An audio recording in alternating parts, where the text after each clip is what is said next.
I was always jealous watching standard players play with Vivi before it was banned. So today, Vivi in Vintage.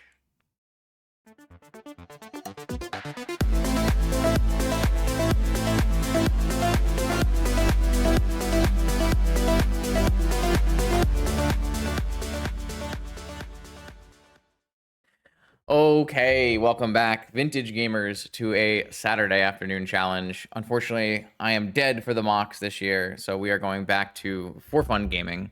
One of the things that I regretted at one point in time, I guess it was last year, was when Vivi was around, and she when Vivi was around and a menace in standard. It was a very expensive card, and I quickly discounted its ability for Vintage just because it was a 3-drop. I wasn't going to play Lurrus. I wasn't going to drop Lurrus for it. Obviously, Vivi had like at least one result with the Soli's land run finish, and it's a very powerful card. I just, at the time that it came out, I was tryharding to win the tournaments. I think it was like NYSE and land run around then, so I didn't really get to play with it that much. And then Vivi kind of basically fell off the face of the earth. Obviously, did it get banned in standard? I don't know. Maybe it got banned in standard.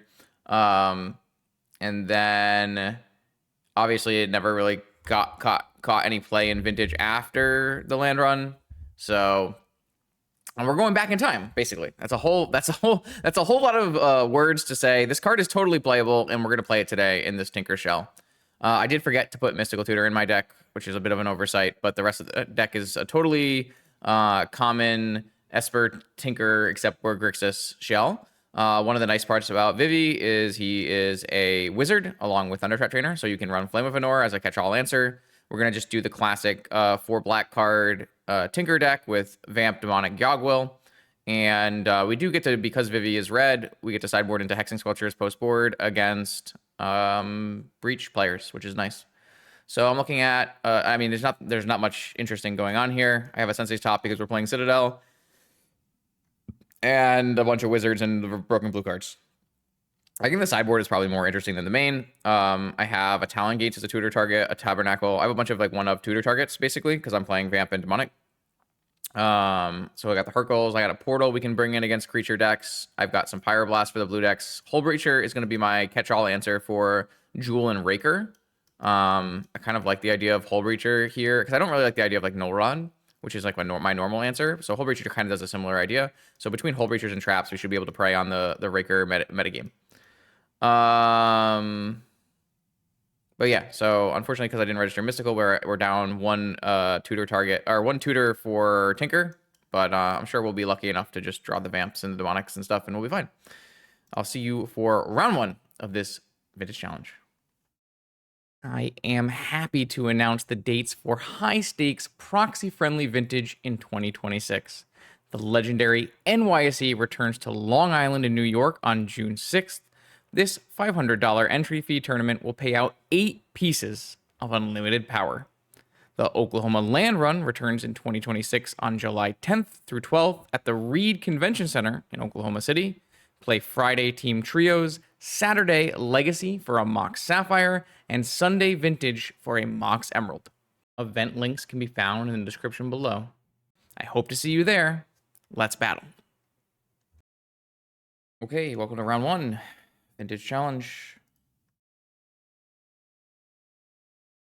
I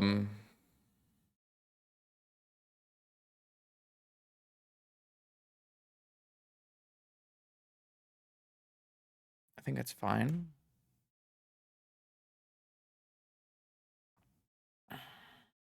It's kind of what we signed up for.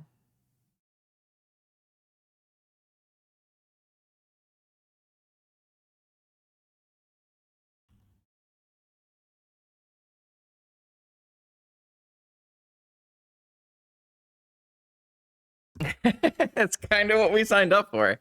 This is the kind of shit that Lurrus pushes out of the format. Strip Mine Go? The fuck does that mean? It's Jamie, so it could be anything.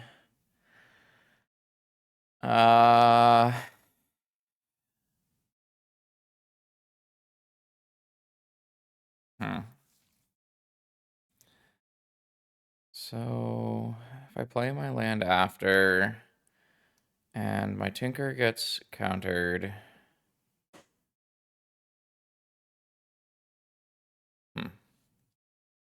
I guess he's gonna strip mine me after I Tinker. Or sorry, after I Vamp.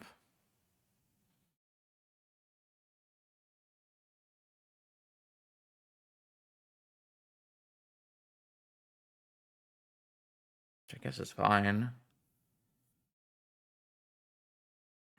Would I rather lose my land or would I rather lose my polluted delta? I guess that's kind of a harder question to ask. So if I vamp without fetching, he'll attack my delta and I'll just have to lose my delta. If I fetch first and vamp, he'll attack my delta, my fetched land, and then I'll lose my fetched land, but I'll have one less land in my deck for my Tinker when it resolves.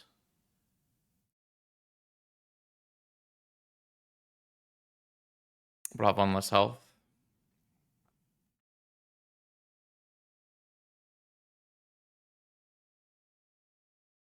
Oh, weird thing.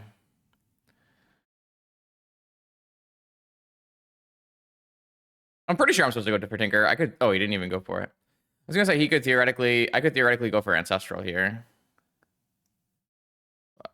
Now I have a land drop to give, so. I am going to fetch for. Or I'm gonna get rid of my Jet so that I can still cast Yogwell next turn. I guess that won't actually work very well, but. I think I'm pretty sure I'm supposed to lose the Jet. Somehow I think this is resolving because I don't think my opponent's on a force deck, but could be on a force deck. No. Okay. I lost my mana crypt flip. Mox into Mox. Into land. Into Flame.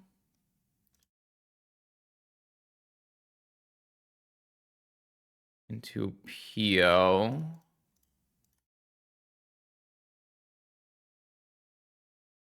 Holding priority. So I can cast that. And then there's a Sensei's Top. I'm only at 7 life, though. Okay. That should help me try to end this game. I actually haven't played with this card very much, so I gotta reread it. He gets counters. Okay. Cast Vivi.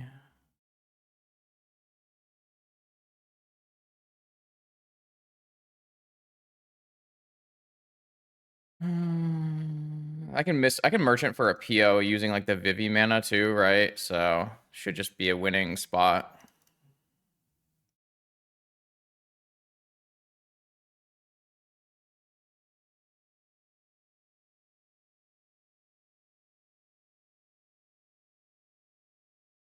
I don't, but I'm gonna cast Stock Up first, so.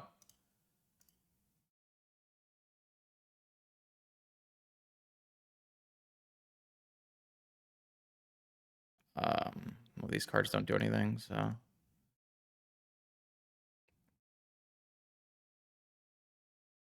Guess I have a Yogwell as well that I can hold in the back.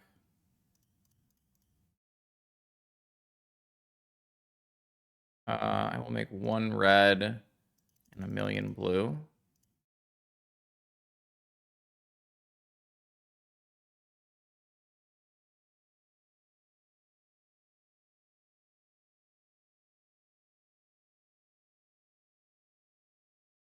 That's pretty good too.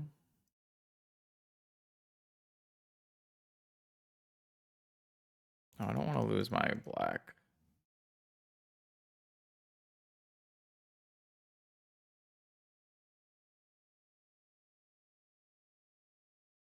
All right. Another PO in hand. I still have Yogwell for more POs, so. Who needs Monastery Mentor when you have Vivi?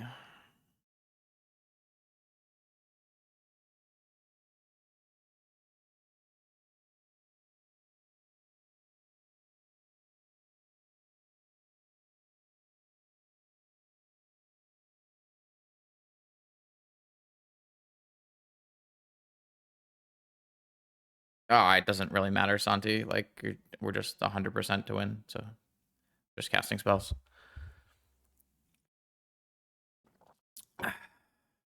After we hit the Vivi, I think we were deterministic. Yeah. I mean, turn 1 tutor tinker, turn 2 tinker win. That is what vintage was like a couple years ago. Many years ago now, I guess. But Lurrus has kind of stopped that from being the #1 way to play vintage, which I think is a good thing. It's nice that you can still play it and you can still win, but certainly a very polarizing play pattern. So I think based on my opponent's history, I think they're probably playing some kind of non-blue scam deck.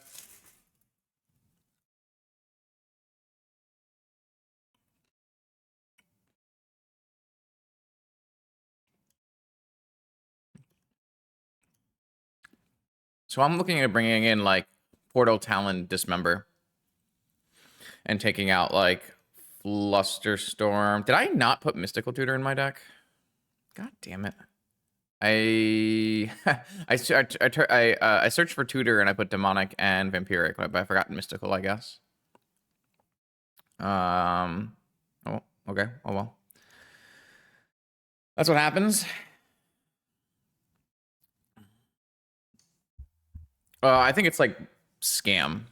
Mono black scam is my guess, but I don't know. Who knows? I'm kind of mad at myself that I forgot to put Mystical in my deck, but it's gotta do. I don't even know what to take out. I can take out Opal, I guess. I can take out Probe. Damn, I did a double check to make sure I didn't forget any cards, and I still forgot Mystical. Oh well. Looks fine.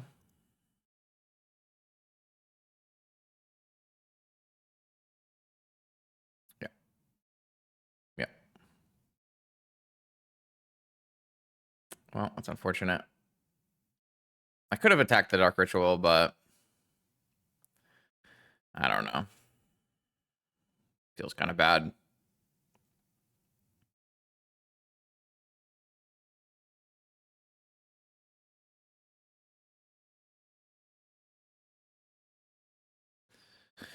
Maybe I'm just supposed to attack the Dark Ritual there every time, but there's like so many ways it can go really badly for me, so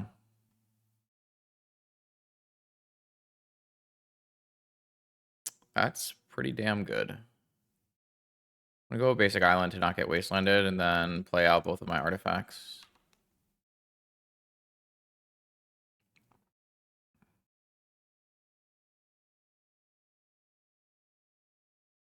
I guess this is gonna be a Bowmaster. Just need to hold my things so that I don't get oh. Now I'll just force a Bowmaster, I guess.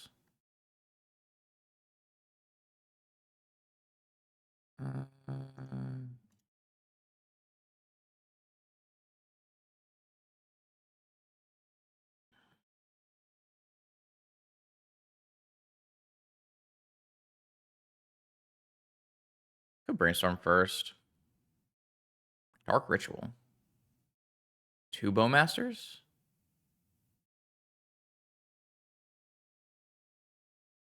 Could be an opposition agent, I guess.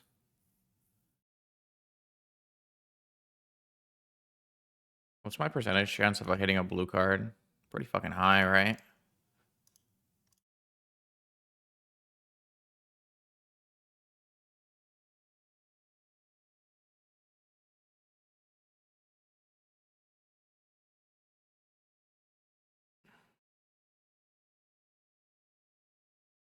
I kind of want all of these cards. I could just kind of ignore Double Bowman if I wanted to and just play Trainer.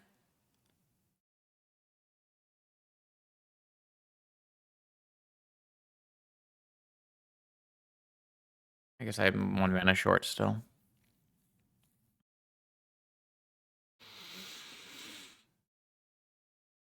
Hmm.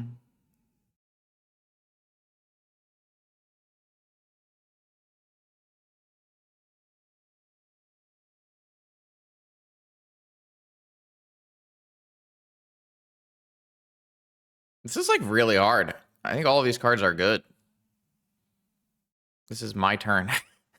It can only be double bowman or opposition agent or some card I've never seen before.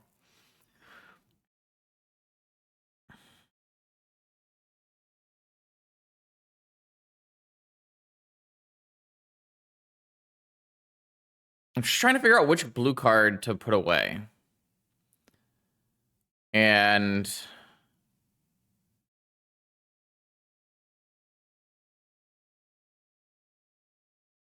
well, the thing is, like, that's not that good if my opponent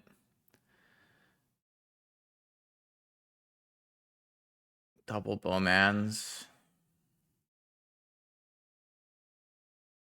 And putting away Crypt Trainer is like kind of bad, but I don't know. That was the one I was leaning towards. I don't really feel great about it.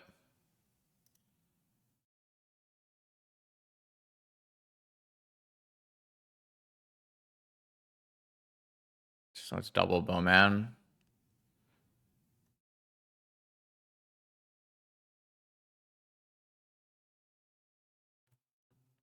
Doesn't this kind of suck for me?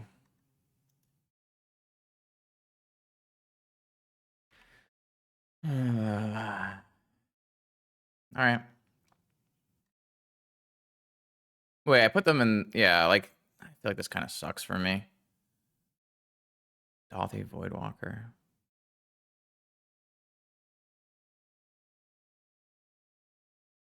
I don't know. I don't really like this sequence, but what am I going to do about it?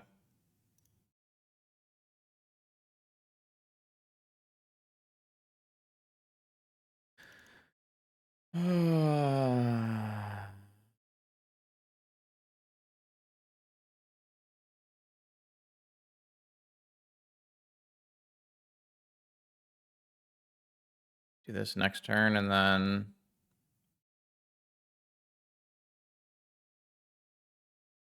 just wait for the next turn.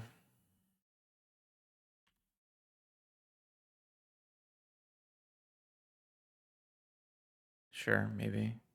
Oh, great.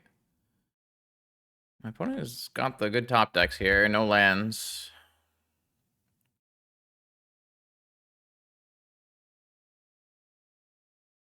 Are we fine? I don't know. Maybe.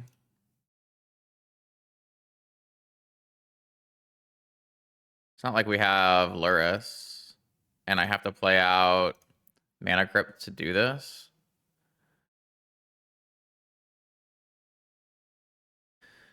Might be fine.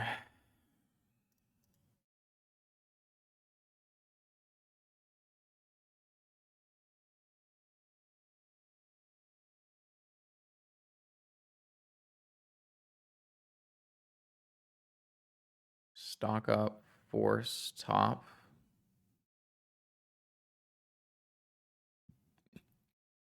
Kind of don't need a stock up. I have another trainer.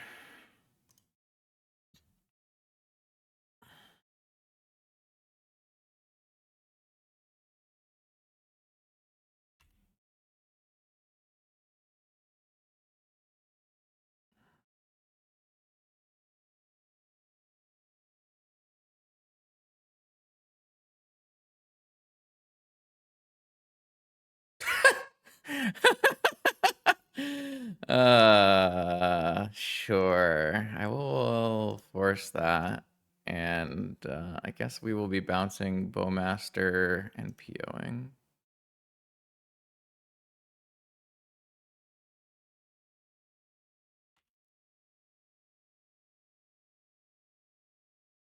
I just don't think this wins is the problem.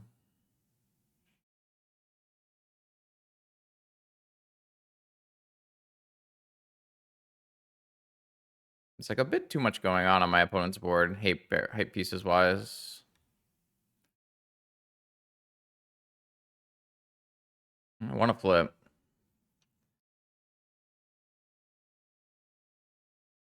We're not dead.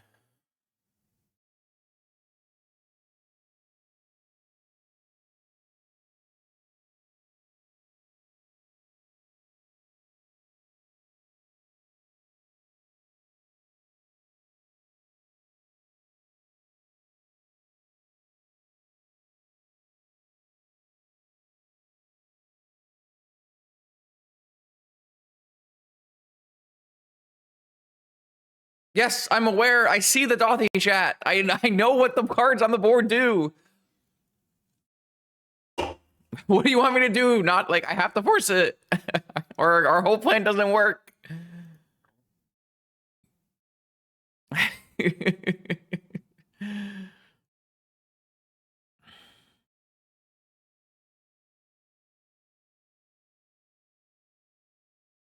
don't have enough mana.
Hmm.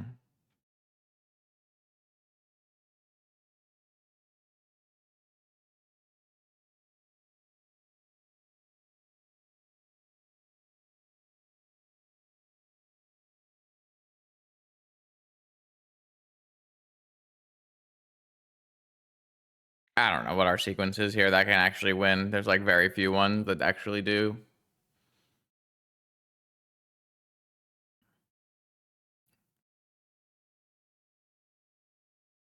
So I'm gonna bounce Strainer, sack my land, and then bounce either Bowmaster or Voidwalker. I just don't know which one.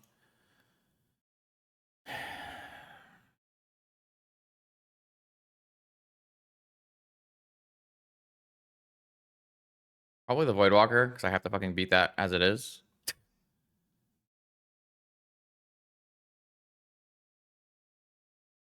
The problem is, like, my removal spell is Flame of Anor, and I don't even have a red mana, so... Like, if I had a Flame of Anor, I can, like, kill Bowmaster, kill Null Ra. It's just not going to be enough.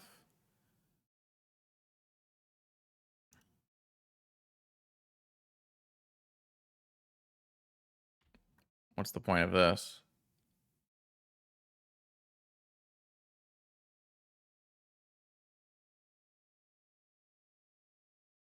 Figure out which one he's going to use.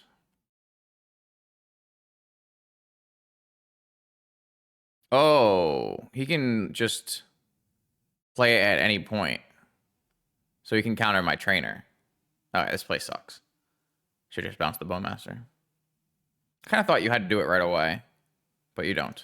So, alright, well, we're super dead then. I don't know, chat. I have to like make a play. I gotta do something.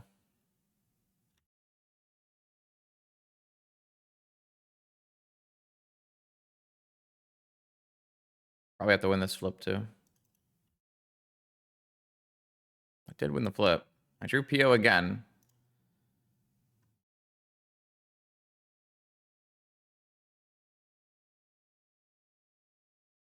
Okay, I die.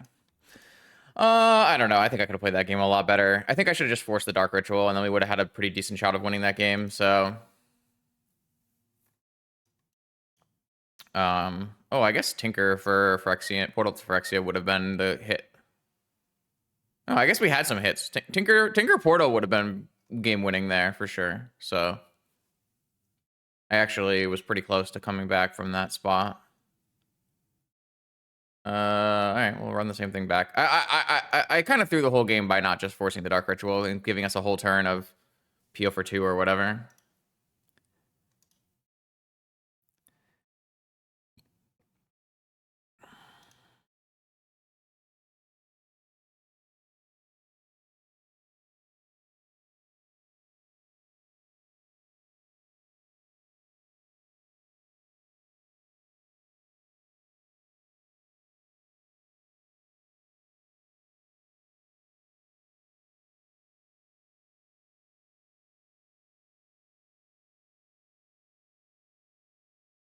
All right, I don't like how I played that game, but it is what it is. Yeah. Okay, seems fine. Guess we'll just fetch a Volk here. All non-basics, so.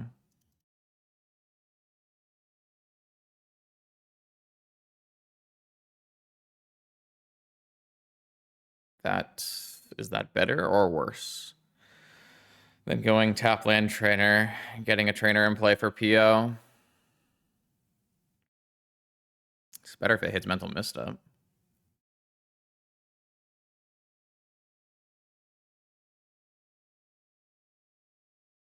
I kind of like trainer more, trainer tap land more. I don't know. Okay. Change of plans, I guess.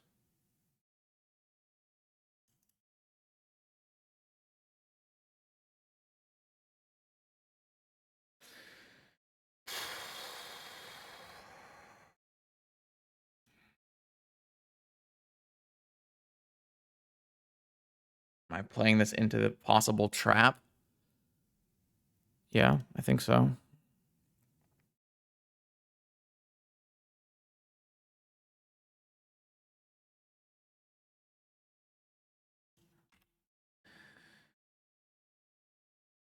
Well, now we got to see what they come up with here.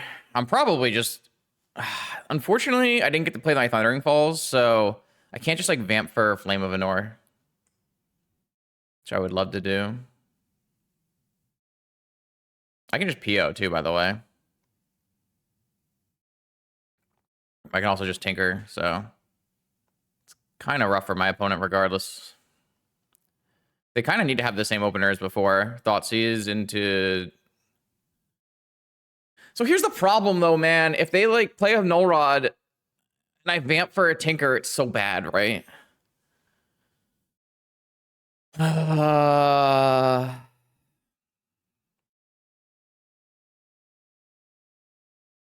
mean, I'm doing it, right? Like, I wish I had my Mystical on my deck.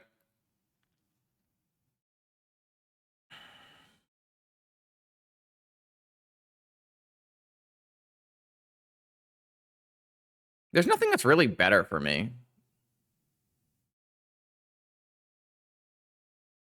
Whatever.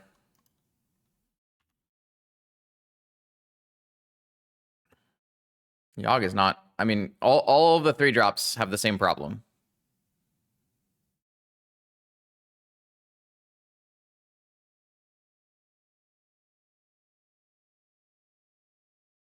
I mean, it vastly depends on what deck you're playing, Arkin. It's not exactly a simple question to answer. Hey, love to hear it. Am I getting like stock Grief Thoughtseize? Grief Reanim... Oh, they have Dark Ritual Null Run. Looks like they have Dark Ritual Null Run. Yeah.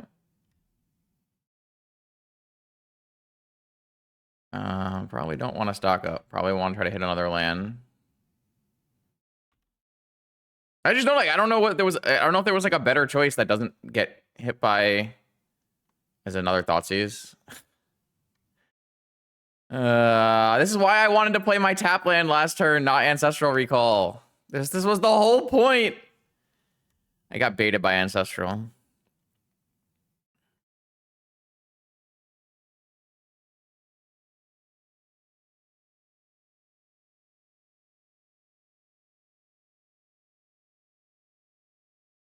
Doesn't matter, man. Stock up's broken. Snap Ancestral and I guess Sync because it's a land and a removal spell. Seems good.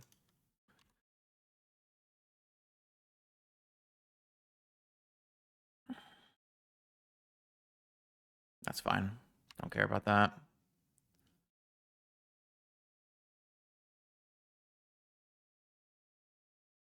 I could play to Snap Tinker.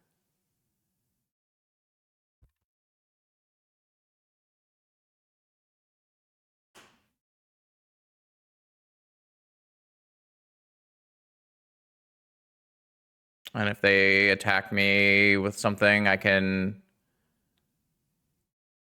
just snap Ancestral instead. I think I like that.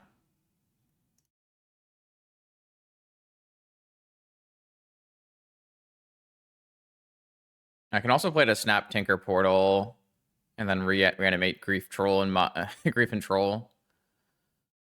So if they do nothing, it's likely Bowmaster, and then we just play Tinker. Another Null Rod. Yeah. So do I want to snap Ancestral or do I want to snap Tinker? Probably just want to snap Tinker a Portal, right? I mean, I could just snap Tinker up Bolus to Citadel, and it's probably good enough here as well.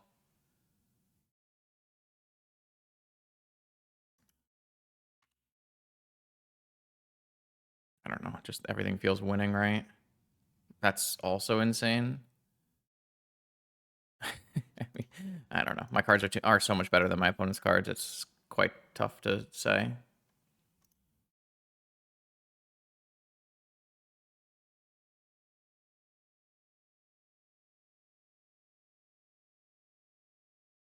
Portal or Citadel? Let's go Citadel. Maybe I can cast a portal off Citadel. PO? Seems pretty good. Do I want to leave a wizard in play? Let me just leave this trainer in play.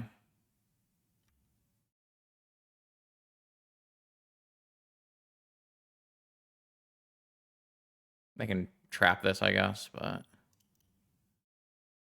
Alright, well. Seems good.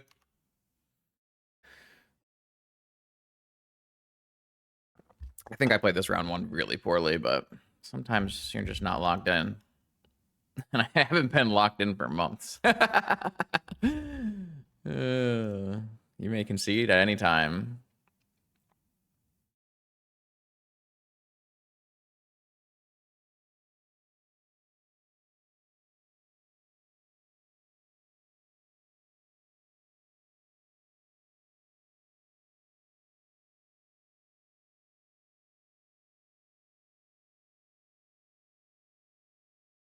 What do they take? Snap. Makes sense. I don't know. What do I even do? Like, why are we playing the game?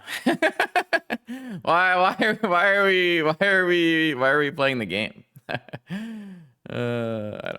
Whatever. Sure.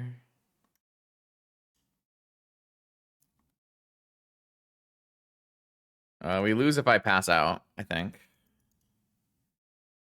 I don't know.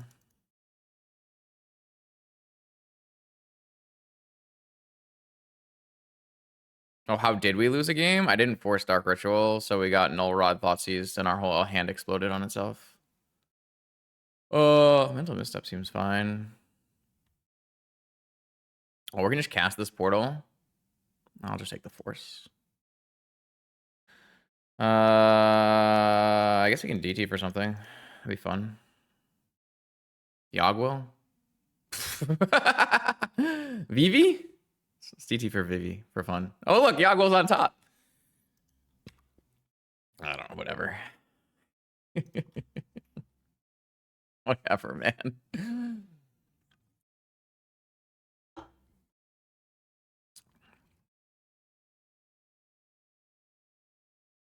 You got it.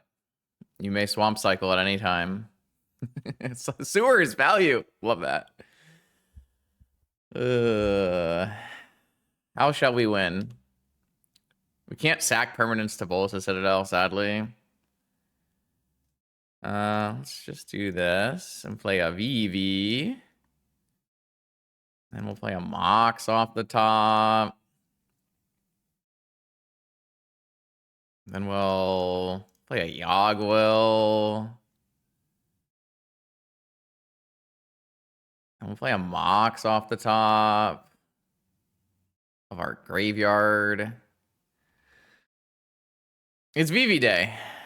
We did win twice with Vivi, so even though we did win twice with Tinker. It is what it is.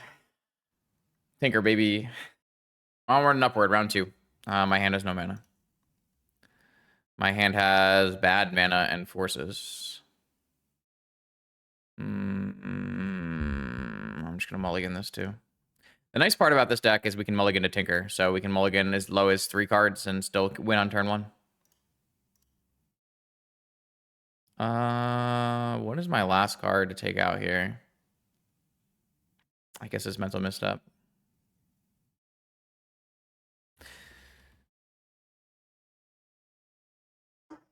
Yeah, we are putting the RNG restricted card on the stack and praying. It's been fun. Oh, Inventor's Fair. Oh, it's Raker? It's a free win? God, I love Raker. It's just a free win every time you play against it. Beautiful. So we win. Because my opponent is choosing to register a deck that has no interaction. What else do you call this? If your opponent registers Raker, they have no interaction. If they don't win on turn 1 and you have a deck that can win on turn 1, you just win. I think that's calling it as you see it. I don't understand. Why is that controversial? I guess he could have main deck Mindbreak Trap, in which case I would applaud my opponent because they actually put some effort into making Raker play against other combo. I think you're being too rude. All right. Fair enough. All right, so I have a Bolus of Citadel on turn 1. Let's see if I can brick somehow. I don't know that brainstorming in response here does anything, but it only cost me 1 to get rid of a card, so I guess I should just do it. Because I don't get to keep the cards on top because I'm going to draw through them. So I don't think it matters. So I'll just put these back on top. And we draw through all 3. Oh, I could have put an instant back on top, I guess. I did brick here, which is pretty impressive. I can clear it with a trainer or a stock up or a fetch. I think we'll just clear it with a trainer.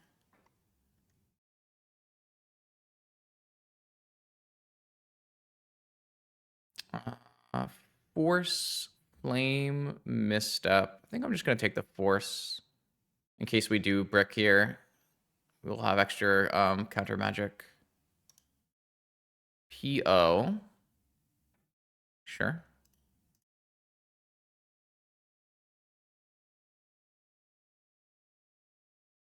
Okay, I'll land on top. Do we want to play the land on top, or do we want to play Academy and cast stock? I think we should want to play the land on top. We might brick here, actually, which is pretty impressive. But we have some tutors left still. Hey, there's a tutor. That's just Vamp, right? Vamp for Yogwill. 10 down to 8. Yogwill down to 5. Gets us back Lotus, Ruby, PO, and stuff. I guess it could just be Vivi. Is Vivi more likely to win than Yogwill here? Probably not, right? No, we're not playing Vault Key. We have 2 freaking win conditions in our deck.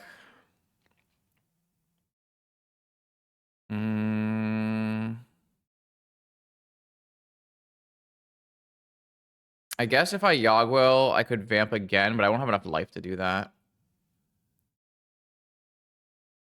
I can't double sack with Citadel if I Yogwill now, but I do have Lotus, Ruby, Tinker, and PO in my yard, which is quite strong.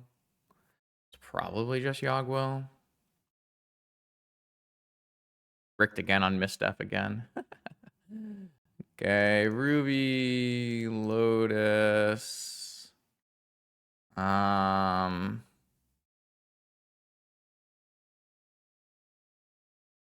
Probably Brainstorm.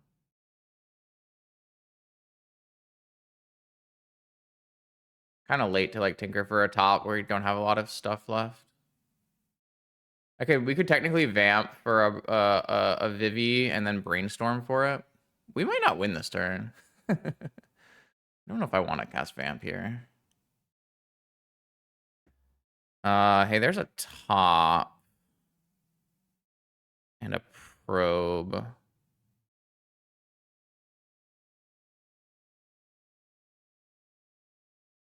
We have to kind of keep enough life to force. I don't have a time walk yet either. I kind of am impressed on how badly this is going. I hope we lose because of it. It'd be pretty funny. We do have a PO in our yard, so seems a little unlikely. I want to get to that mana vault, so I'm gonna cast Probe for a life, and then I'm gonna play Mana Vault. Yeah, they're just stuff. Then I'm gonna play a big PO. The question is, I have to use my Lotus to do this, right? So I guess I should just use a Thunder Trap Trainer while I'm here. Try to find another.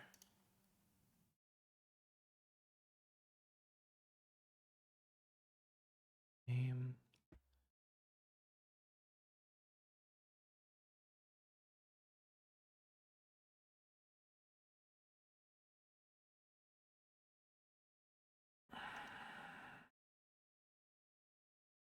Right.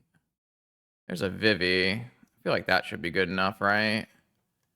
If I just play an Emerald as a PO. Okay. A Vivi.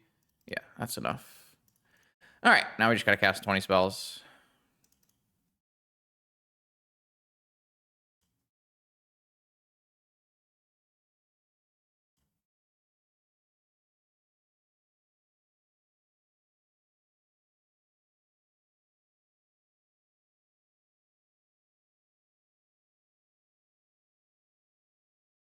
Oh, we have Time Walk now as well. Yeah, we got it. Vivi is a little bit better than Blue Grape Shot as it makes mana as well. There's another PO.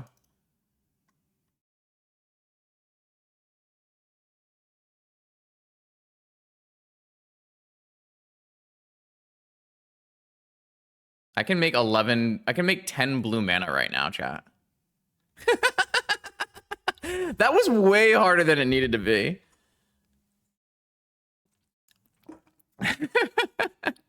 But I don't know. All we can do is thank our opponent for registering the colorless deck with no interaction. Okay, so I'm going to bring in Hull Breachers and Mindbreak Traps against this deck. And maybe a Dismember. And a Needle. A little bit too many cards. We'll see. Take out Island. I'm going to take out Flusterstorm and Probe. And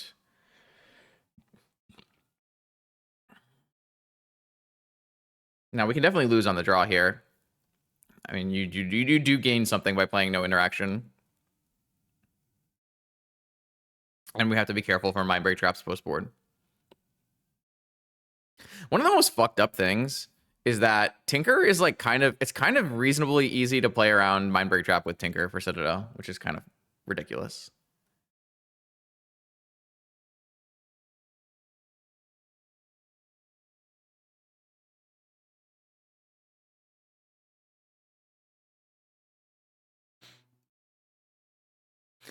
Anyways, what am I doing here? I'm looking for more cards to take out if I want to fit these cards in.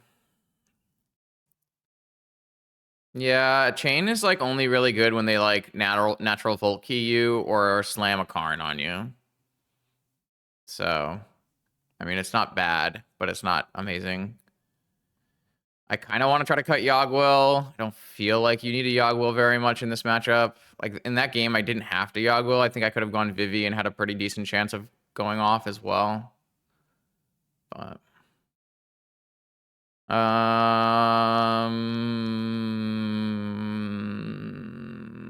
yeah. I don't know. Stock up. Okay.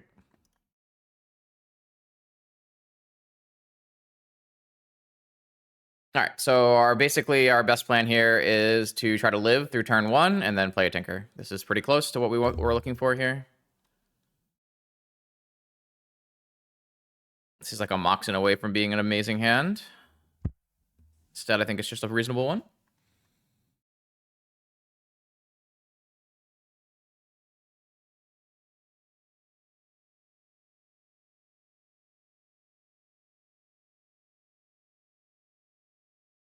I'll keep.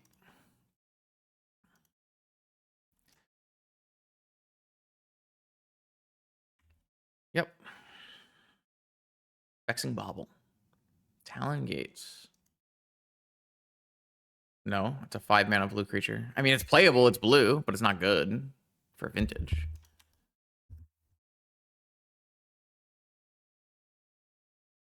Yep. Trap.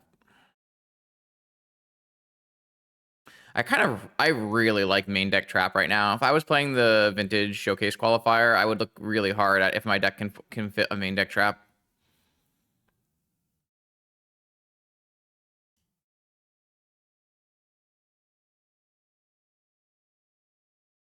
Gonna get a Sensei's Top in play so that if we like miss on a Mox next turn, we can just use Lorien for our land and Vamp for a Tinker, and we'll lose out on our top, but I mean getting a Tinker in play is worth it, right? I think my Bird Trap is so good in the main right now. There's just so many Raker players. It's just free wins.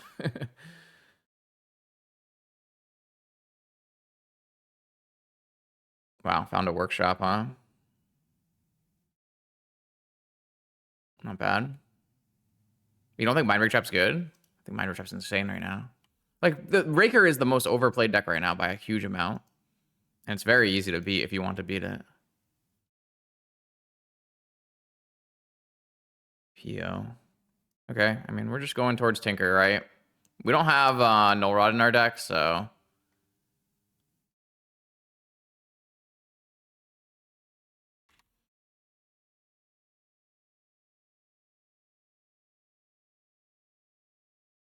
I really wish we had drawn a Mox so we don't have to lose our top, but...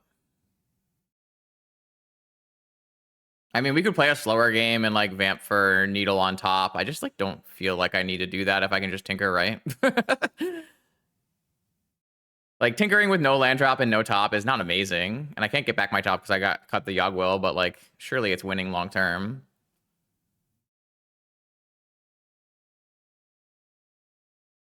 The only thing I have to counter is a Flush Raker, right? You're just passing? What does that mean? They're just trying to hit their land drop?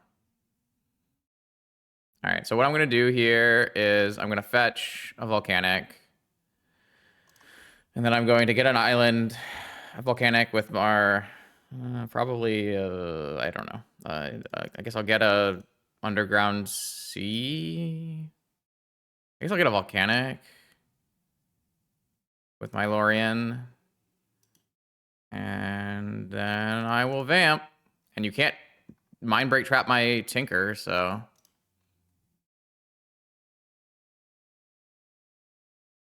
Unfortunately, I'm playing a land and losing my top, but I think I don't care.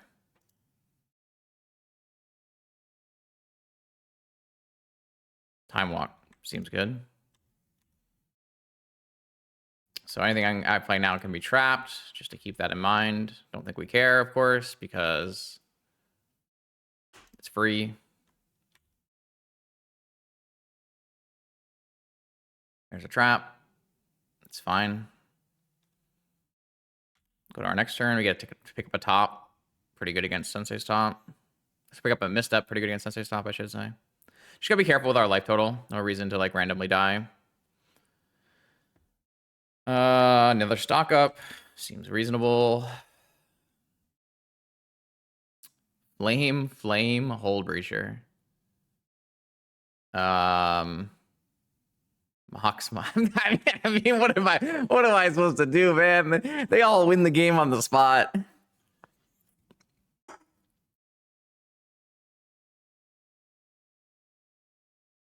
I mean, I just take Mox and PO. Like, yeah, it runs into a second Mind Break Trap, I guess. Who gives a shit, man? It's just like, who cares?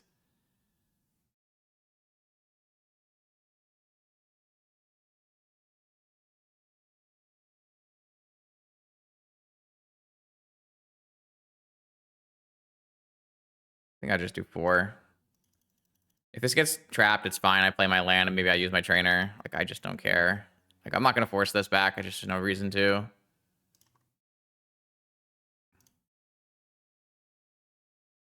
Just gonna kick this trainer here.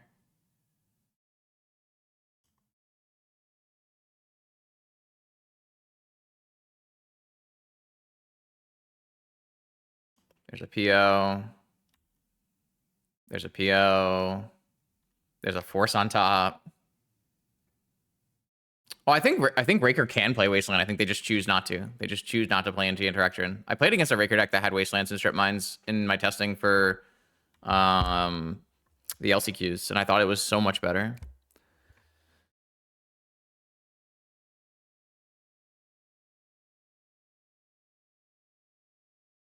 I don't know. Like, going even a little way to stop your opponent from doing anything is impactful. Like, you have diminishing returns when you make your deck like, oh, it's a streamlined combo kill deck. You know, you can only push so hard.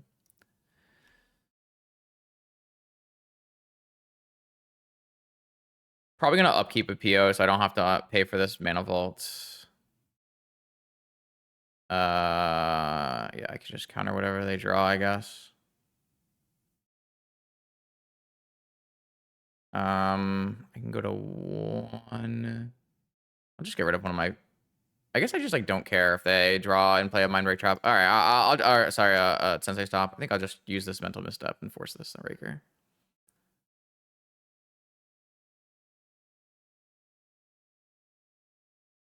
And then I think what I'm gonna do is I'm just gonna upkeep a PO here to save a life, and who cares after that?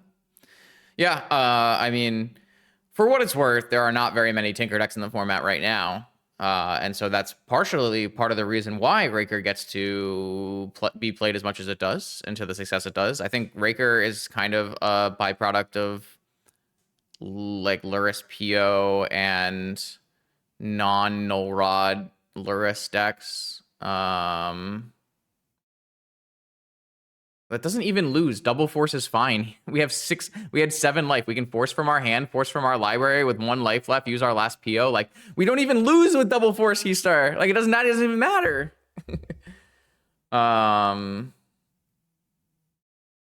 Anyways, so I don't know. I think it's kind of a byproduct. Like, historically speaking,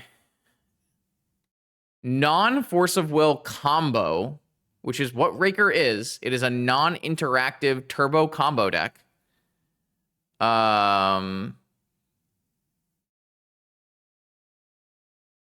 Is not historically good in Vintage. It's quite bad. And throughout the history, at least that I've played in Vintage in the last 7 or 8 years, the only consistently good non-interactive, non-blue combo deck was Karnforge, which was an instant ban. So, like, I don't know. I think, you know, historically, you want to play Force of Will, and historically, at the very least, you want to play roadblocks to your opponents going off. You know, that's been Wastelands and Strip Mines, Sphere of Resistance, Null Rod, that kind of thing. So, I am not, you know, obviously we've talked about it a lot on this channel. I'm not a huge fan of this deck, but, you know, if the metagame lines up where it's not getting punished, then by all means, like, you should register it, right?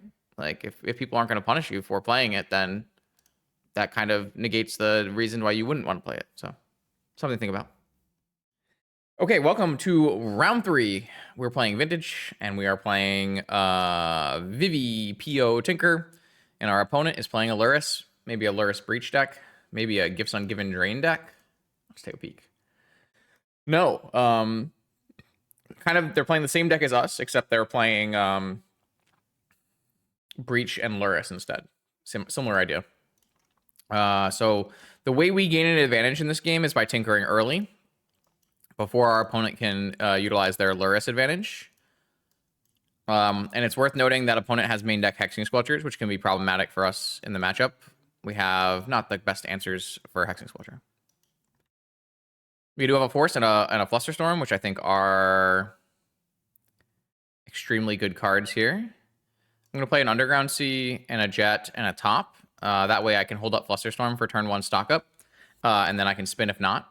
I want to hold my fetch because if I don't like the top cards in my library, I can take one and then fetch away the other ones. Man, it's been so long since I played like top Tinker PO.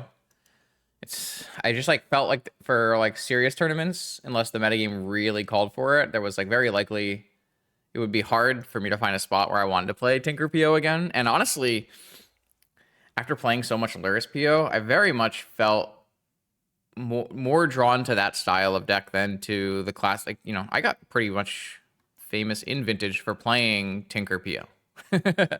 But the variance of revolving around playing Tinker in your deck is quite high, and I'm a little less interested in it nowadays.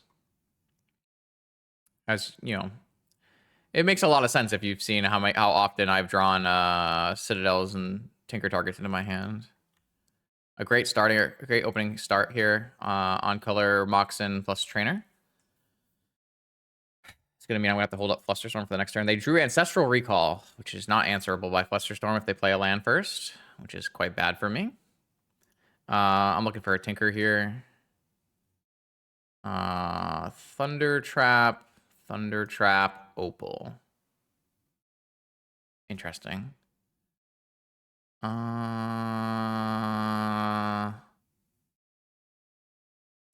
I mean, I think we're going to take a Thunder Trap, and then I think I'm down to Thunder Trap into an Opal, and then we'll look from there, and we need to spin and fetch and stuff like that. Seemed reasonable. Yeah, I feel like Land Mox Trainer is like having it all, right? Like you're going to get the card you want off the top to fill the missing part of your thing. It means you have acceleration. It means you have Flame of Anor turned on. Like it's pretty brutal. I could never have guessed how. Like I guessed that Trainer would be a good card in PO when it initially came out, but I could never have guessed it would be this good. Stock up Vivi, Trainer, Opal. So I don't think I need stock up because I have a Sensei's Top with 6 looks. So I think I would rather just take Opal, use my Sensei's Top to give me 6 looks for PO or stock up or Tinker, and then hold open Fluster Force. And this is probably the critical turn of the game. If I can navigate this turn kind of unscathed and untap into a big play using my top, then I think that's like how we can utilize our advantage of not being Lurrus. Whereas if my opponent like comes out of this turn resolving spells and having counter magic up for our thing, oh, Jesus Christ, really? They kept these 2 cards in hand? Or they drew one of them? That's really, really rough. So their hand is Ancestral. Let's see. Their hand is Ancestral 2 Unknowns. So I think I just force this stock up, and they'll probably Ancestral over the top, and then I can just Flusterstorm the stack, and none of it will resolve at least.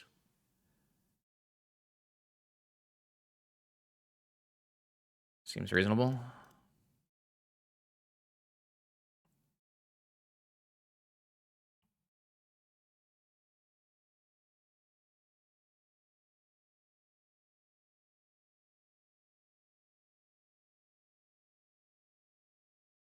I was not really prepared for this turn to be Mana Crypt Sapphire, but worked out pretty well.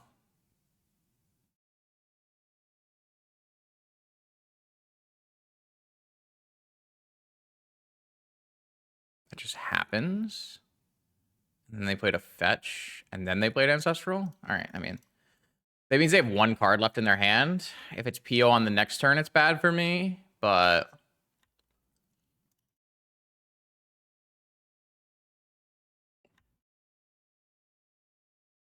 okay. So now we have a big question here. It's unlikely my opponent has counter magic. I want to draw into stock up, PO, or Tinker. I have 4 mana and a Sensei's Top and a fetch land. What is my best course of action?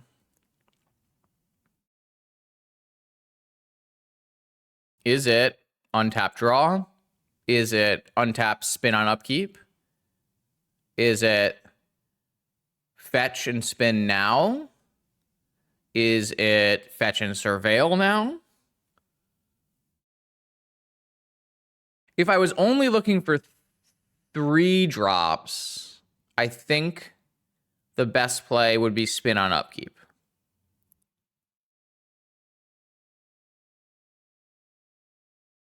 But because I'm looking for POs as well, I kind of want to spin now. The only issue with spinning now is if I fetch and spin now and my top 3 cards are all bad, I have no further way to manipulate the top of my library. So we lose out on that option. But because I'm going for PO as well, I think I just have to do it now.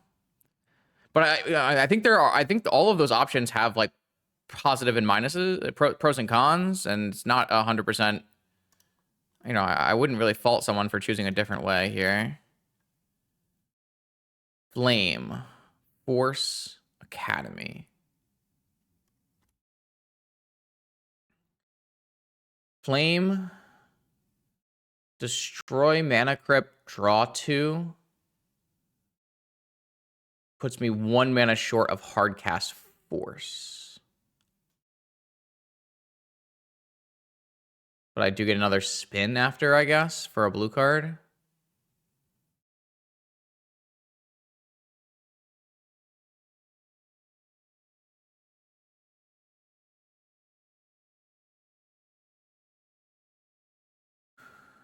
Okay. I don't think I have a lot of choices here. I think Flame, destroy mana crypt, draw 2 is the play as well.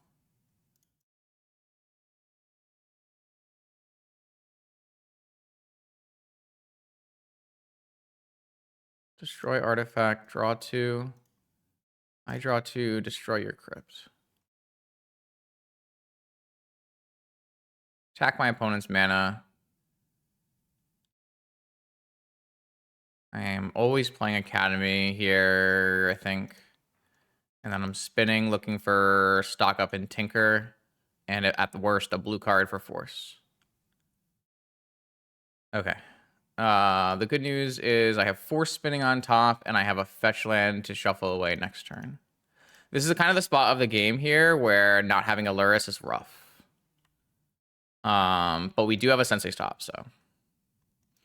The vibes are pretty good today. We've had some, besides some chatters being chatters, we're doing a fun thing.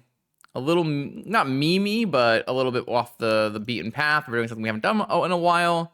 Playing with some cool cards. We're having a good time, I think. My opponent kept a card on top with their Surveillance. So they have 2 unknowns, including a card they kept on top. Underworld Breach with Ancestral Recall in the yard.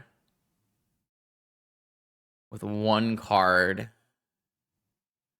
I think the answer here is let Breach resolve, let them cast Ancestral, and then I counter Ancestral.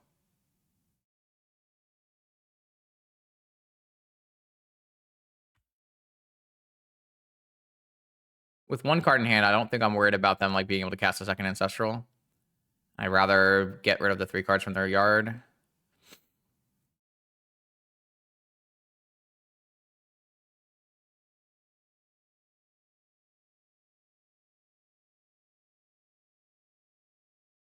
Okay. Yep, just a land in hand. And they don't even have the lands to play Lurrus at the moment. Okay, so they're out of everything. We're out of everything except we have a Sensei's top. So certainly puts us at the advantage here. We know that we have a fetch land, Mox, and 1 unknown underneath. Time Walk. I am definitely down to rebuy. It's kind of a weak play, but I think a rebuy is a rebuy here. And if we have to go for a fetch, Brainstorm. Interesting. So if I were to float a blue, Brainstorm, drawing top and fetch, I can play top and... Sorry, I can only keep 1, right?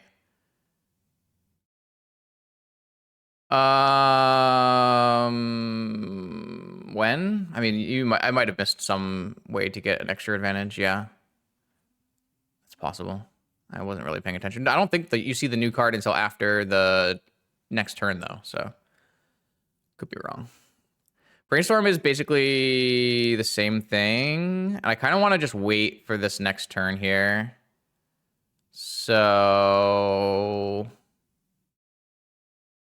think we just wait a turn and just hope my opponent doesn't top deck PO or stock up.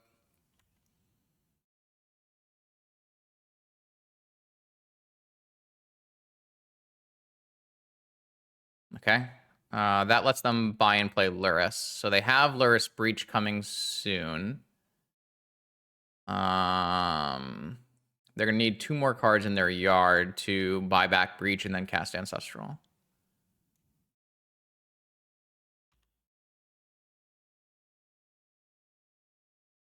All right, so here we'll draw our Brainstorm and then cast our Brainstorm, keeping fetch, and then we can look and then fetch and then look. So it's a pretty good sequence. Scratch that. We're going to draw 3 cards now, I think.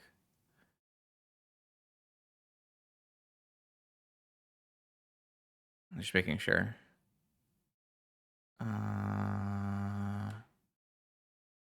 Yeah, I think so. Because this extra mana is going to give me tons of looks. All right, Vivi. Mox. Just +2 mana. And then spin. If we have something good, we can use it. If not, we can fetch. We currently have a stock up. That's perfect. I guess we have to draw to it before fetching. We don't have to if we use our Vivi right now. No, we still have to. Still have to draw to it. We really want a force.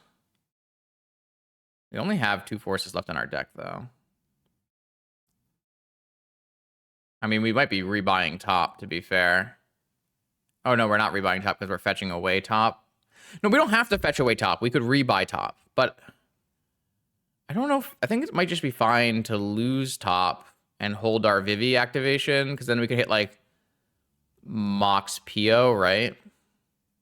No, it would have to be crazy. It would have to be Mana Crypt PO. So I think that's acceptable. I think we draw with top, draw our stock up, and play it without using Vivi. Like, what's the chance our stock up hits nothing that continues our action towards the next couple turns? I feel like it's kind of low. We have 2 counters on Vivi, so if we hit PO Mox, it is enough. Soul Ring PO is not enough. Probe PO is not enough. Demonic is not castable. Wait, this actually doesn't work out right. Holy shit. Mox only works because it resolves before... Damn.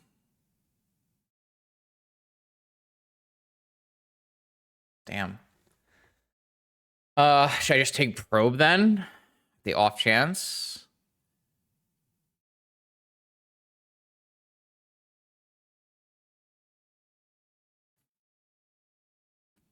I guess there's no reason to take DT because PO would be like a thing we DT for anyways. Well, there's kind of no reason to take Soul Ring, right? You would just take Probe PO, and then if we hit a Moxin, we can PO. If we hit a stock up, we can stock up. If we hit a Flame of Anor, we can Flame of Anor. And we can hit a Thunder Trap Trainer as well. I think I'm just going to take Probe PO and see how it lands. Sync. That's not bad. Oh, I can only do it on my turn.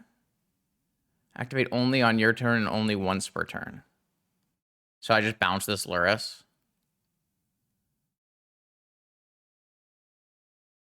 Doesn't actually help me, right? Because he just replays it. I mean, if he has a fetch land, he replays it. He won't have enough. I'm just like wondering if it's better to hold this sink in case my opponent draws Force of Will. Yeah, but do we care about time walking Lurrus? Like, it doesn't actually stop, like... I guess it's... Fetch doesn't... Fetch has to be Surveil land. So, yeah, so it doesn't actually stop, like, Fetch into Breach Ancestral, right? If they get Fetch Surveil land, Breach Ancestral. No, if they have Surveil land, it turns on Ancestral. Which... Oh, wait, they don't have Surveil land. Meticulous Archive's already in play. So Fetch doesn't turn it on. So I'm kind of thinking that I might just keep this sink for a hard cast Force off the top. It stops stock up.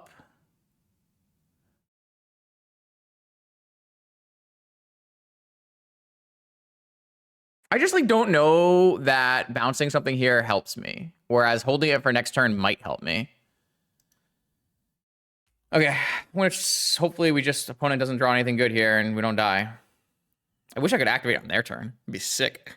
It'd be a little broken though.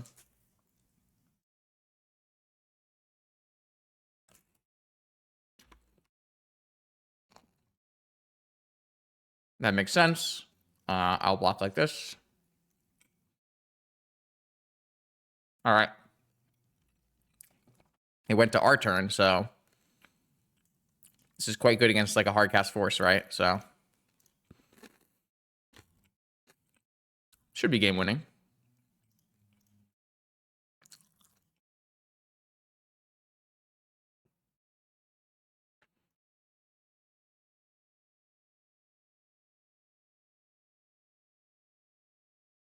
All right.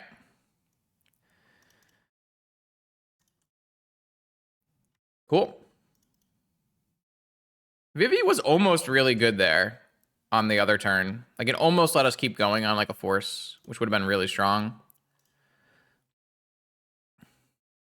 I think we should just tinker for a Citadel, probably. I don't know. We should probably just kick a trainer first. Try to find a Flusterstorm, I guess.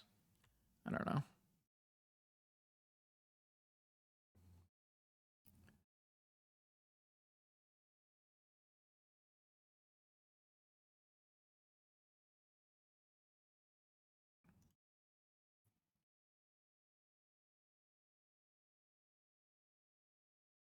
Yeah, I mean...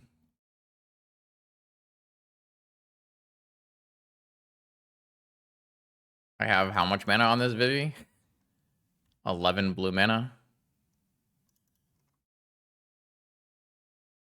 All right. That was a pretty tight game. I did need my opponent to brick twice, and they did brick twice, so... I got a little lucky, I would say. Cool. That's sweet.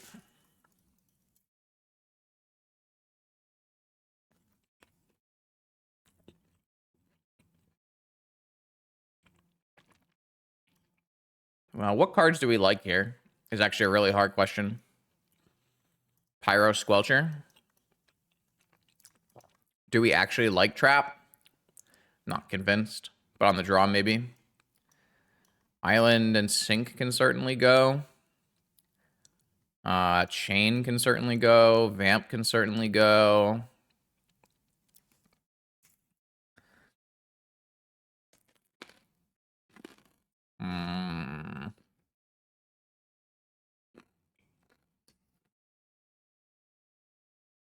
Do we like Trap against Lurrus PO Breach?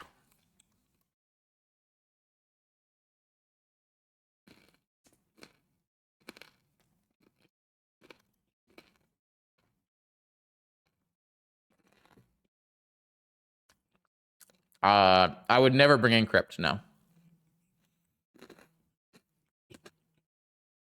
The fact that they have a Breach as their win con is very minor in comparison to Thunder Trap Trainer PO stock up.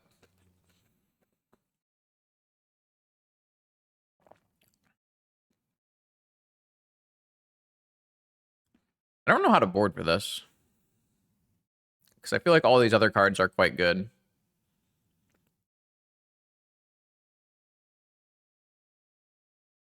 Like, I feel like these are an easy 4 out, but like, what else comes out?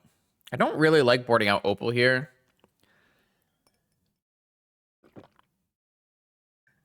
Especially because we're leaning into heavy red. I don't think Hull Breacher hits enough. It only hits Ancestral and PO, but like, I don't think those are the cards that matter. Like, Trainer and Stock Up are the cards that matter.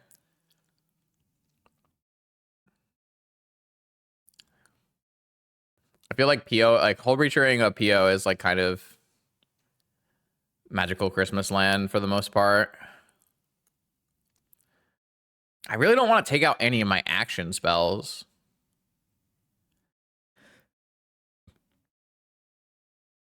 I can't afford to take out more lands than this.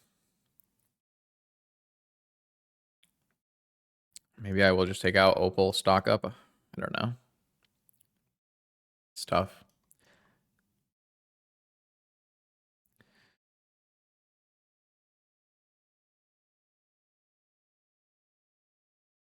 Flames are a draw spell that attacks my opponent's mana, kills Hull Breacher, kills Hexing Squelcher. I think flames are incredible in the matchup. PO from it before a Stock Up. That's pretty reasonable. I'm okay with that. I was gonna say one of the reasons we've been doing so well is because we haven't had POs in our openers when they weren't good. I can't imagine I would mull this 6, but it's not very good.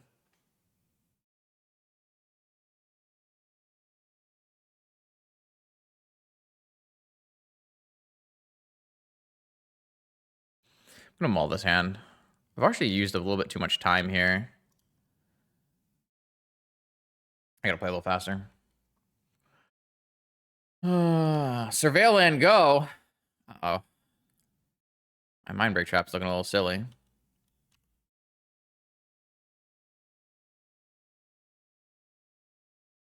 It's a pretty good one.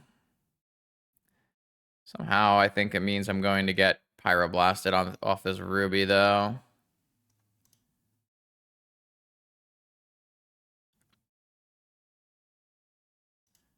I mean, I think I can't really afford to wait here. I think I'd rather just get the Merchant Scroll Ancestral, and then I can maybe snap it back later.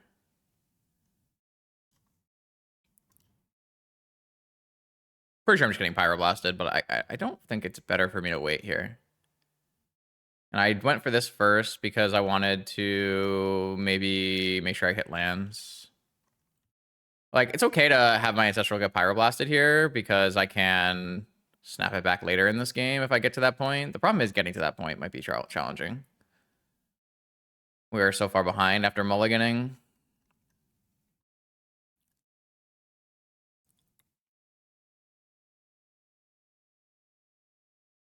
I don't really know what we can really do besides play that way. Sure. That's what I want to do. Hopefully my top deck is here as a Mox or a land.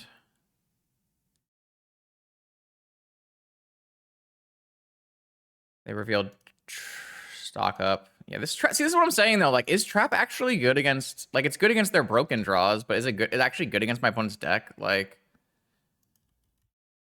I don't know. I'm not really convinced. I kind of think it's a bait. Like, isn't this bad?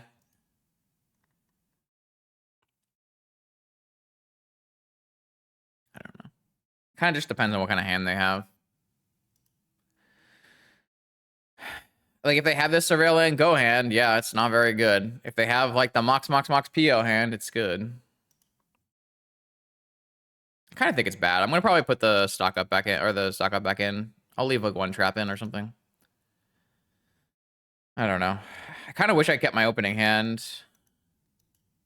Though it would have also gotten kind of ruined by Pyroblast on turn 1 off of Ruby. So...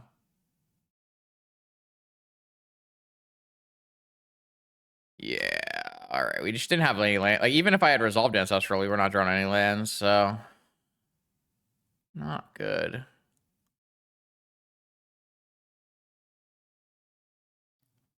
I don't know. My logic was I could put Ancestral into the yard and buy it back later with Snapcaster, but didn't really work out very well.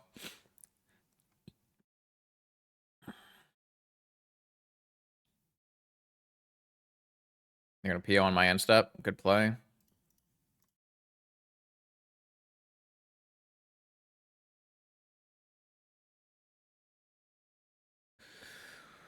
I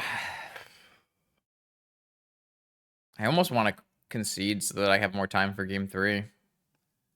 Force PO Flame Hercules. All right, I'm just gonna concede.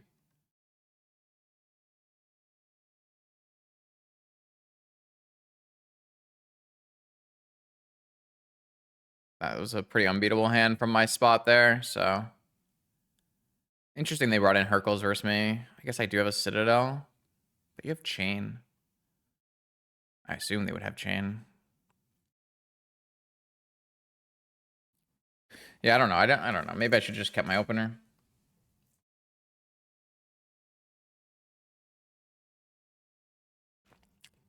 It was still probably losing into that, right? Maybe not. Maybe I would have had Pyro up for stock up.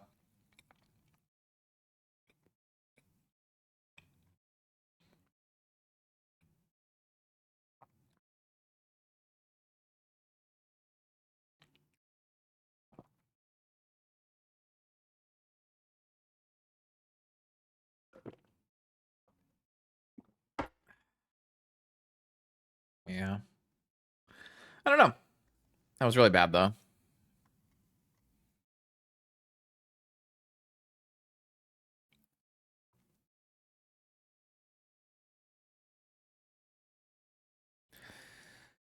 Okay. Let's try this again here. Again, like, are you supposed to mulligan these hands?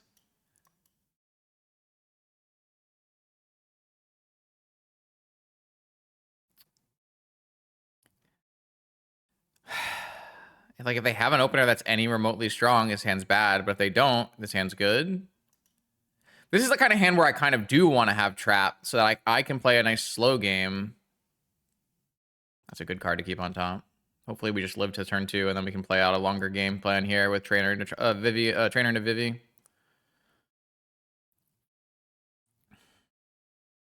It's not a convincing opener for me. Okay, trainer.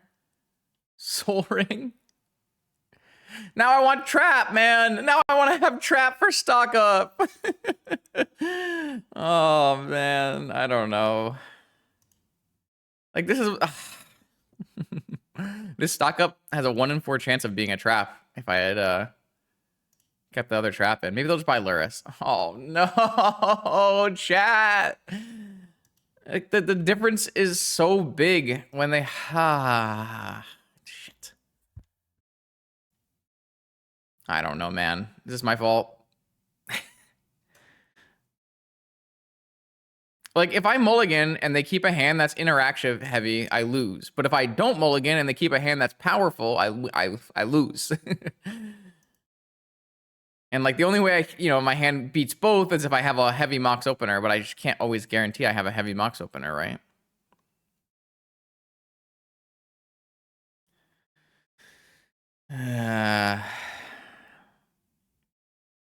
Please stop playing Moxen. Oh, God. Brain freeze. At least they didn't brain freeze away my force.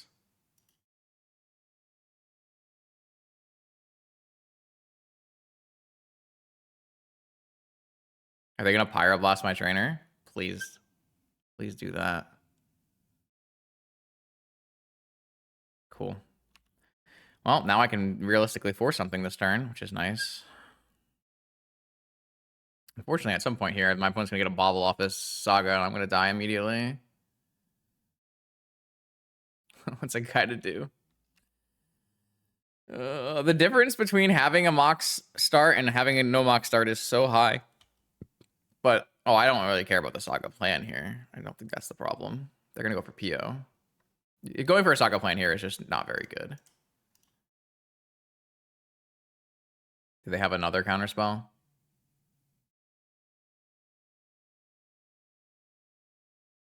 I think pyroblasting my Thunder Trap trainer was insane. Oh, well, it doesn't matter. They have another force. So I just like, there are so many PO mirrors where the games are just decided by opening hands. And I don't know. Like, I could have mulliganed my hand, but if my opponent had kept a hand like game 2, I would be very sad to mulligan. But like, really, like what? I just don't know what to do about that. Draw more Moxen.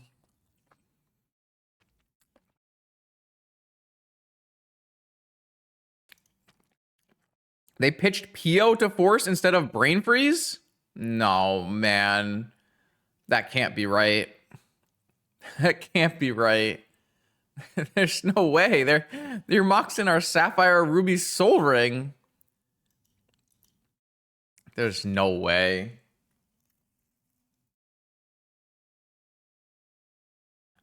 Ah.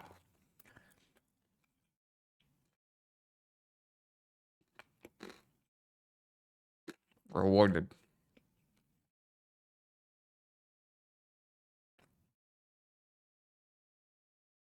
They just have another PO? Oh, that PO off of Breach? Sure. I guess you don't need a second PO if you have Breach and PO, right? Yeah, fair enough. Fair enough.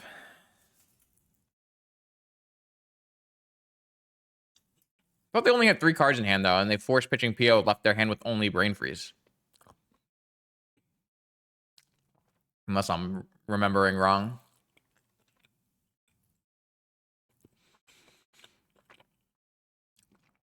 I don't know.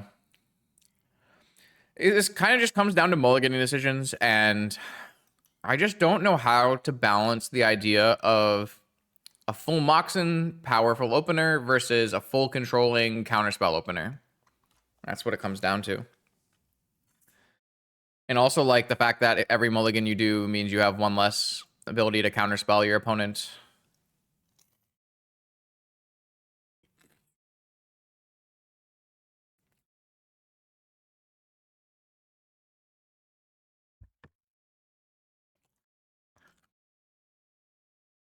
I don't know. I don't know. All right, welcome to round 4. See if we can figure out some of those. Wow. Okay. Some of those issues, those things. What do we want to do, though? What do we want to do against no cat? I kind of want to jam Ancestral, but I can get hit by negation. But how many no cat decks have negations in them? Not that many, right? We'll overdraw still, but we could end up tinkering.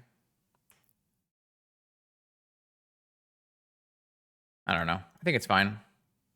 Oh, no, we can't overdraw. We have Black Lotus. And if it gets like Force of Willed, it's fine because we can... All right, so now we just tinker.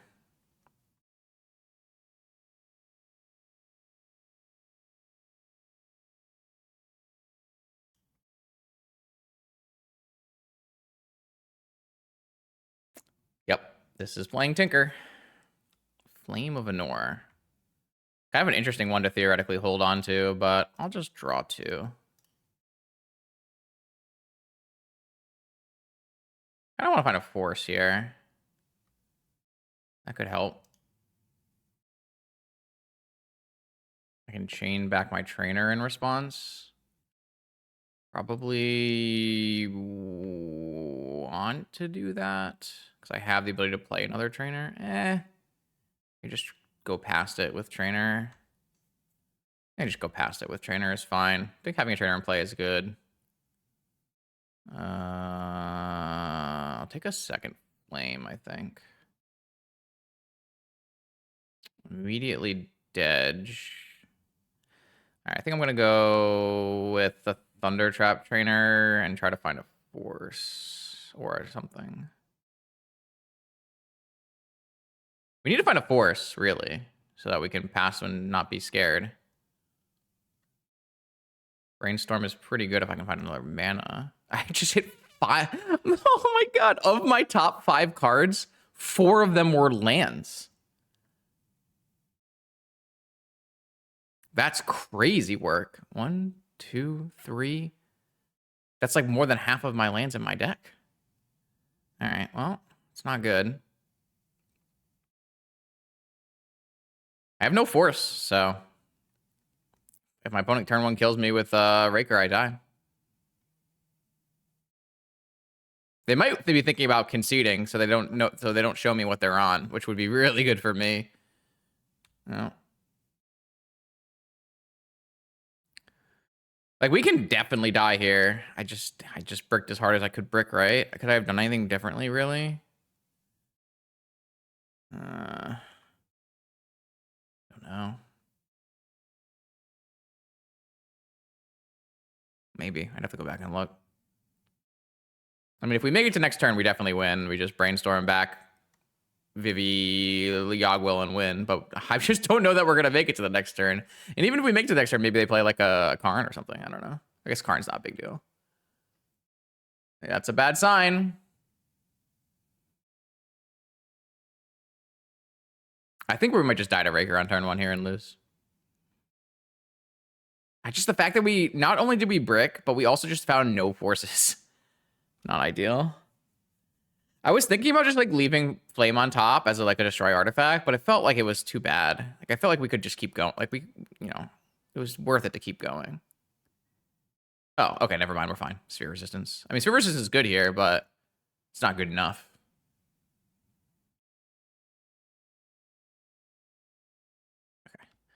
I almost think my opponent should have conceded instead of showing me that they're on Sphere Shops, because now we have so much more information, but it's okay. I don't think it is. You think it's much, much worse than Raker in this? Oh, like in terms of for my opponent. Yeah. Because, I guess I don't have the ability to flame right away, right? Because I need to pay 2 to brainstorm it to the top and then 1 to cast it. Well, another land in this spot is actually quite good. So we can just play it. And that is also quite good.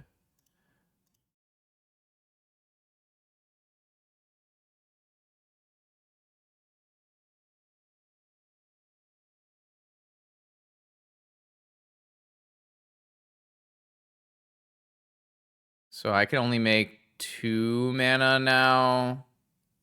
So I probably just want to hold open the ability to brainstorm. And so I can put the flame back on top. I guess next turn I could technically just cast flame for 4 as well.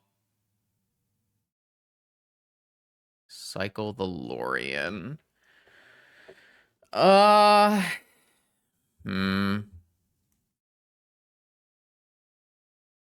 Cycle the Lorien is kind of only good if I hit force on top.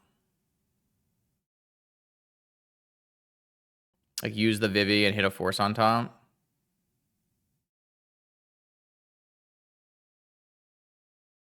I could just like brainstorm now, but I don't know how good that is. I kind of have to brainstorm now because this thing doesn't last more than a turn anyways. The fact that I'm like almost just casting this anyways makes me want to just see if I can find more Moxen. I don't know. Is stock up good here? I'm at 8, probably.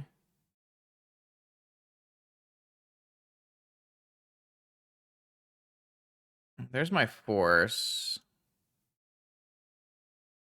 I just can't use it on their turn because there's a sphere of resistance. All right. I mean, Vivi just being a super large creature is pretty good against everything except for Caracas, right?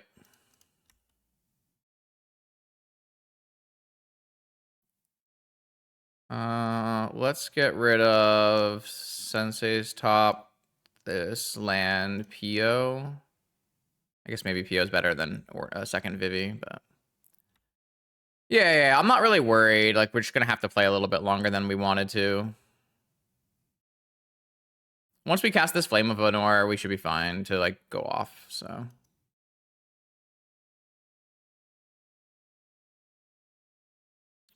Okay, but I think the worst thing that could happen, I guess we can just attack Karn, so. I don't know what the worst thing that could happen is.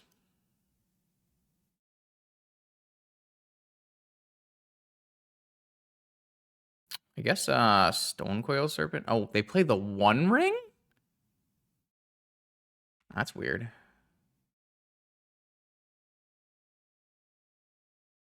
Huh. I mean, I don't think we care, but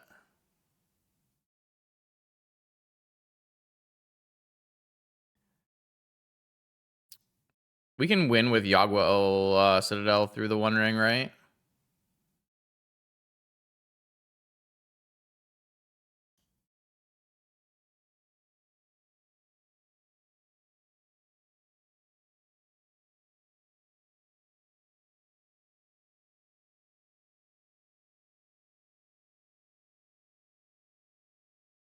Each opponent loses 10 life.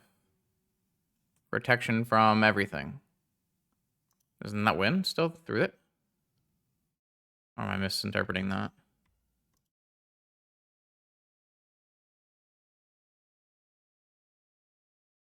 Yeah, I thought so. All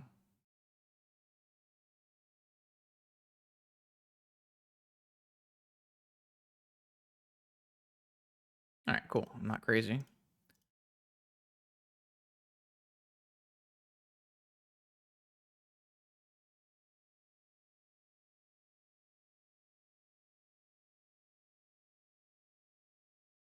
No, Creeping Chill targets a player. It's different. No, Creeping Chill doesn't Creeping Chill target or something? Or it's damage, or I don't know. There's a difference.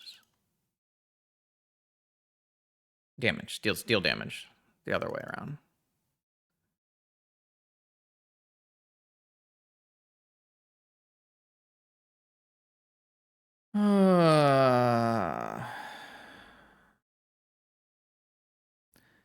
So I like time walking and building out our permanent base so that we can go for the double citadel.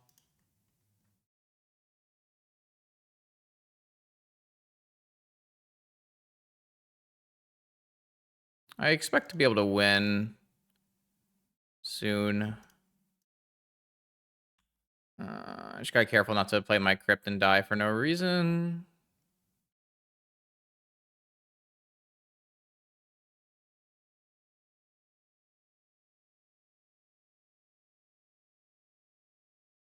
Alright, we can go to our next turn here. Huzzah. Alright, get rid of this, get rid of this, get rid of this, get rid of this, get rid of this, get rid of this, and get rid of this.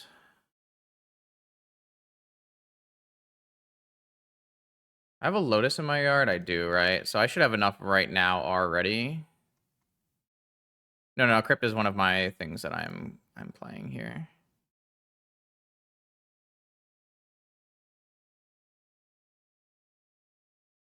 So I will sack my Citadel. 1, 2, 3, 4, 5, 6, 7, 8, 9, 10. You lose 10 life. And then I Yogwill back my Citadel and all my Moxen. One ring protection, who cares?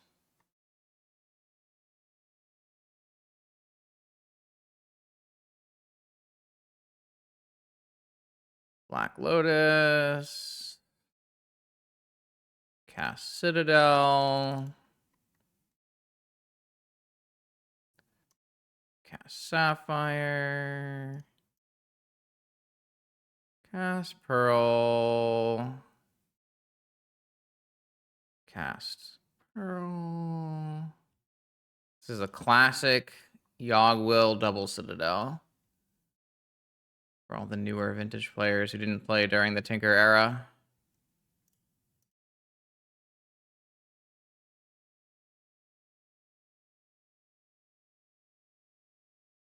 Shall we make 22 blue mana with Vivi first? Nah, let's Let's just get our sack in.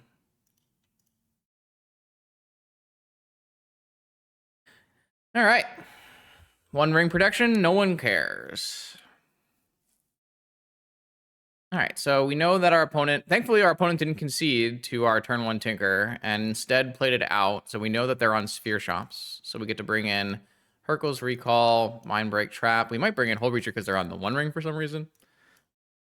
Portal is probably good. Talons is good. Maybe Dismember. We'll see. Typically, Fluster is bad. Probe is bad. Misstep is bad. Probably not burying this. I actually don't think I care about the 1 ring at all, really.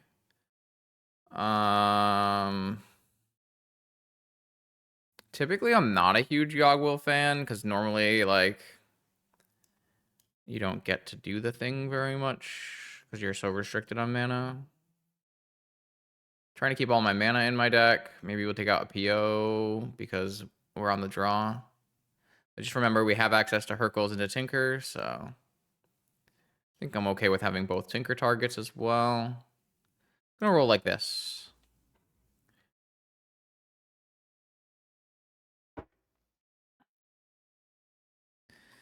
Drew a portal, tap land, DT. His hand kind of sucks. Looks bad.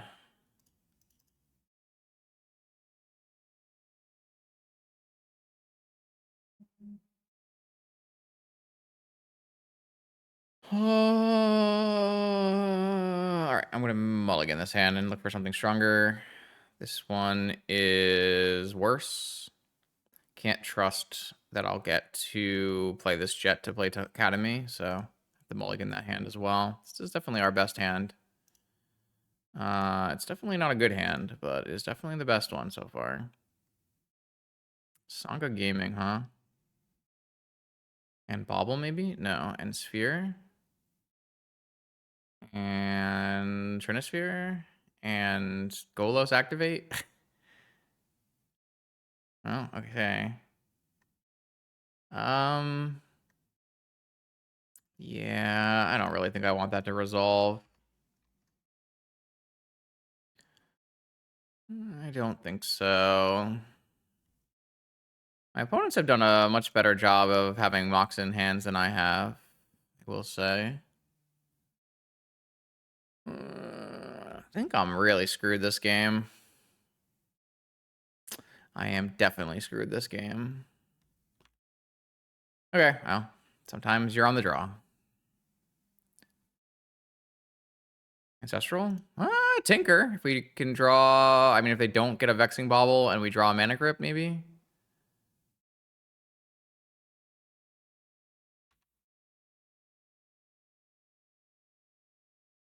They have to not get a Vexing Bauble here, and we have to draw a Mana Crypt. Yeah. Yeah, we're not beating that.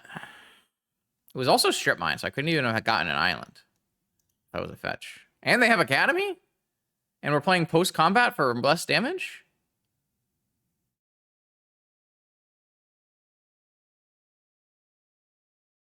Soul Ring with Academy? Yeah, but I can't Citadel with a Vexing Bauble in play, so I'll have to go Portal, and all I can do is wipe their board.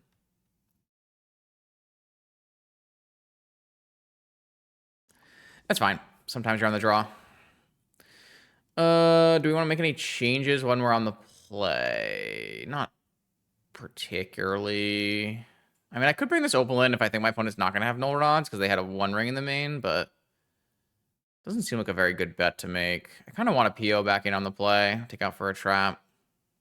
Maybe I just take both traps out for an Opal and just try to be a little bit more powerful. Seems reasonable.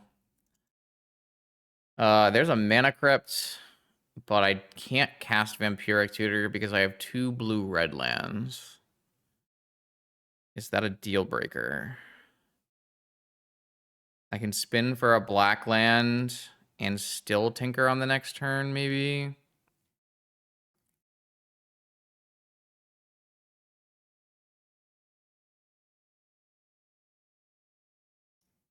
Damn. That is... Really an unfortunate opener.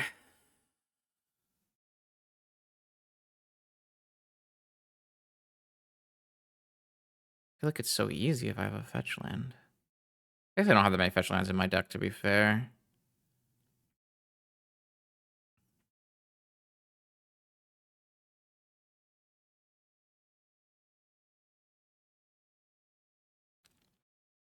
The only reason I'm like considering this is because we actually have a pretty decent chance of like getting to a Vivi in play, which is quite good. I think I'm gonna mull though. I just don't feel like if I had a fetch land, obviously I would just keep it, but I feel like it's not doing enough. And it's not like I can spin into like a Vivi here on turn 1 anyway. I mean, I know we have Crypt Top and we can spin for a black source, but like, is that even good? Because if it's a black source, then we lose our top anyways. Then we're just hoping that we can still tinker on the next turn. Like if opponent has a Null Rod or a Sphere or a Vexing Bauble, it just doesn't feel like it's a good play. I'm just gonna mulligan this hand. This hand is worse, I think.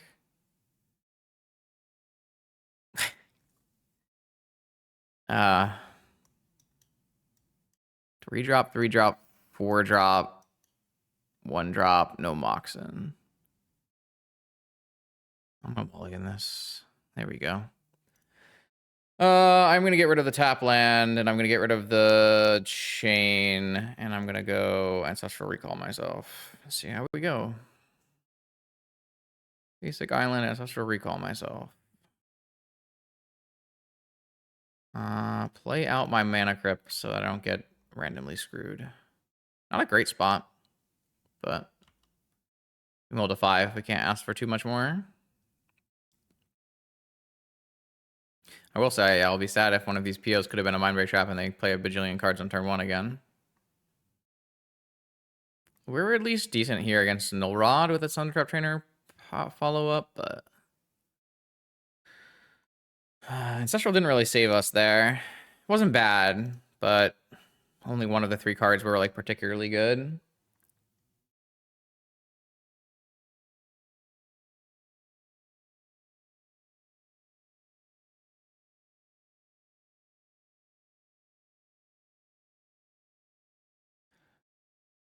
Another Saga opener, another Mox, double Mox opener into Scrawling Crawler. Okay, that's perfectly acceptable. It's dead. No. Here, like, it's very likely I'm going to be doing PO things. I just wanted to use my mana efficiently and just remove it for 1 mana. Stonks. Black Lotus, Tolarian Academy, Hercule's Recall, Force of Will. Sink into Stupor.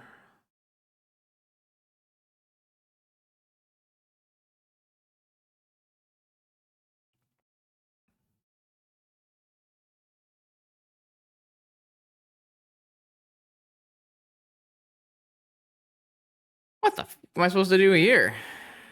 I think I'm going to go Academy Lotus, play a trainer.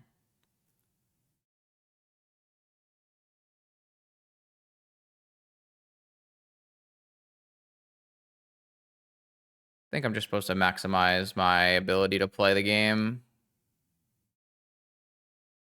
Might get trapped, obviously, but...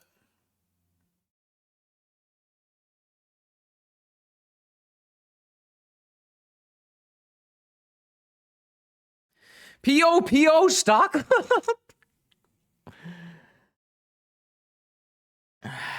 Take a stock up. I don't think I'm supposed to cast this stock up, though.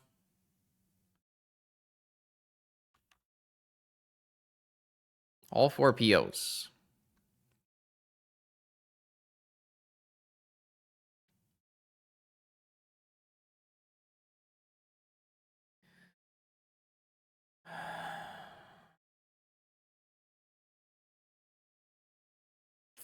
Well, there goes the Wasteland.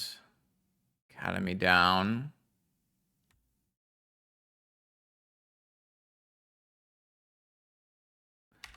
They're going for a construct. I think they have a mind break trap in their hand. I think they were trying to get me to like go off with the trainer and mind break trap. 13. All right. Well, this is a pretty good PO, so I'll take it. Pre-mind break trap as well.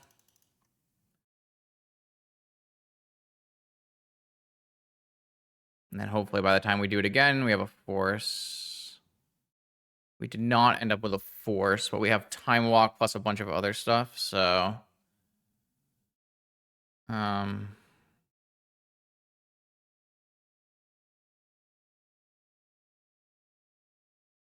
think we lead time walk.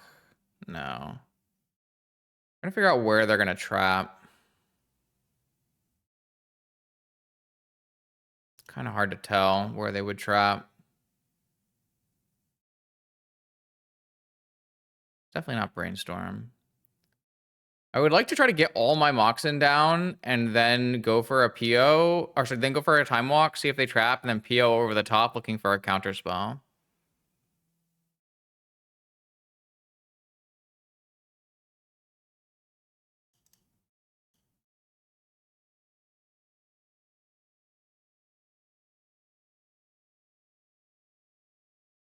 Maybe they just don't have it.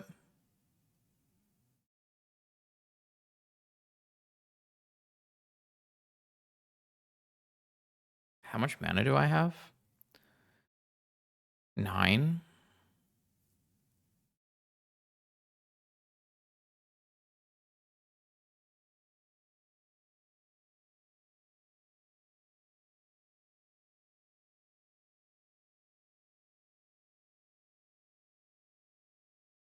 No, I think I'm going to lead kicking a trainer. Because then I still have walk and brainstorm, and I could brainstorm into a force maybe.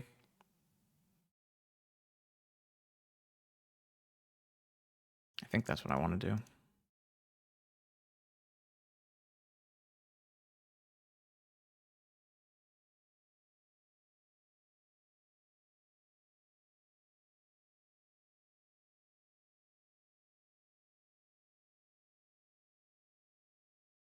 I definitely knew they had traps, so that's good. I missed. And there's 2 lands on top. Okay, well. Trainer is trapped. I lost my Black Lotus, and I have 1,000,000 damage hitting me, so not my best spot. Can I get my way out of this? Is a question that I have for myself here. I won the crypt flip. I know I'm drawing land. I have a PO. I think I want to start by snapping a time walk.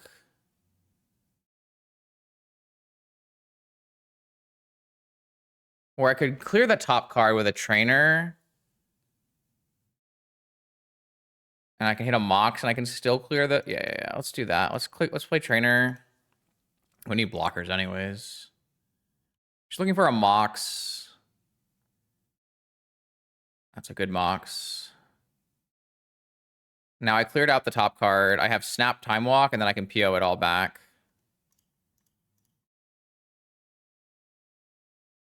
I could take 1,000,000 damage for this, but...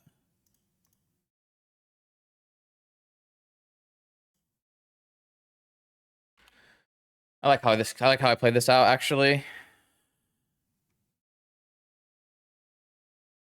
I've won a bunch of mana crypt flips this game, so I can't really be sad about that.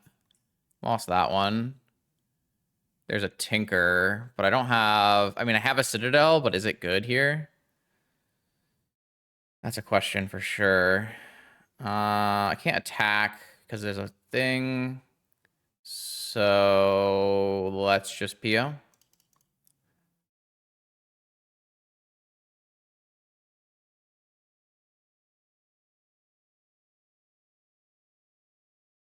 I have Snap PO, right? I have Snap 2 POs, but I don't have an Opal. And I don't have a Time Walk. Things I need to keep in mind here. I kind of need to find a Vivi, but I don't think I'm supposed to tutor for a Vivi. Yeah, I guess we could have baited an activation on attacks and then PO'd. I guess that's fair. We could have done that. Wasn't really too concerned about it, but that is a reasonable thing you could have chosen to do, I think. I mean, we can still PO again here. We're just losing a blue mana each time.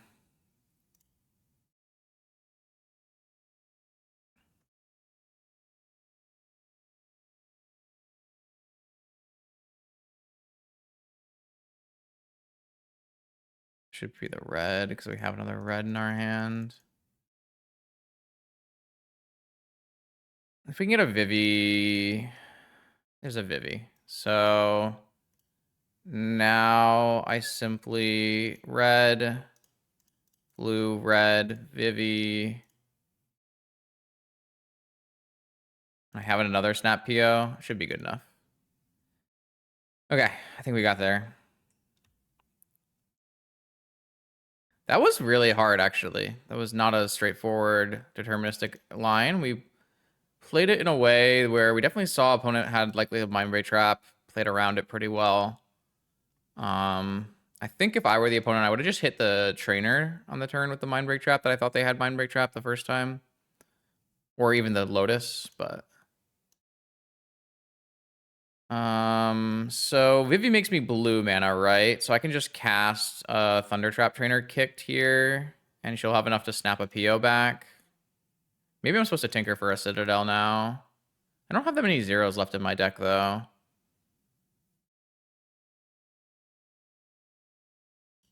I think I am okay with just kicking a trainer. I also have Merchant Scroll for another 2 POs, so...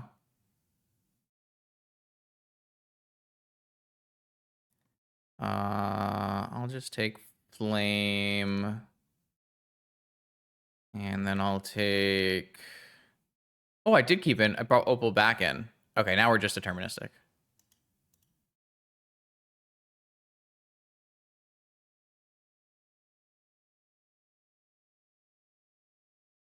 So we can actually even pick up our Vivi, right? Because we have the ability to replay it as well. Okay, I think we're good here then. We can go get another PO. We can activate our Vivi to get us a bunch of blue mana. And then we can PO all of our things.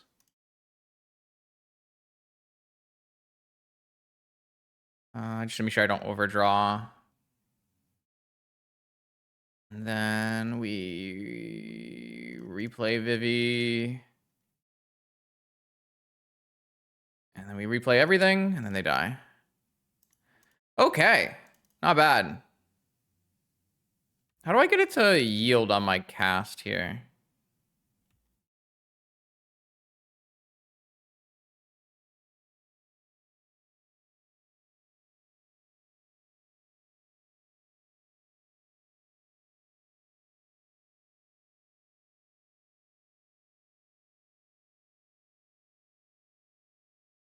Not bad. Not bad at all.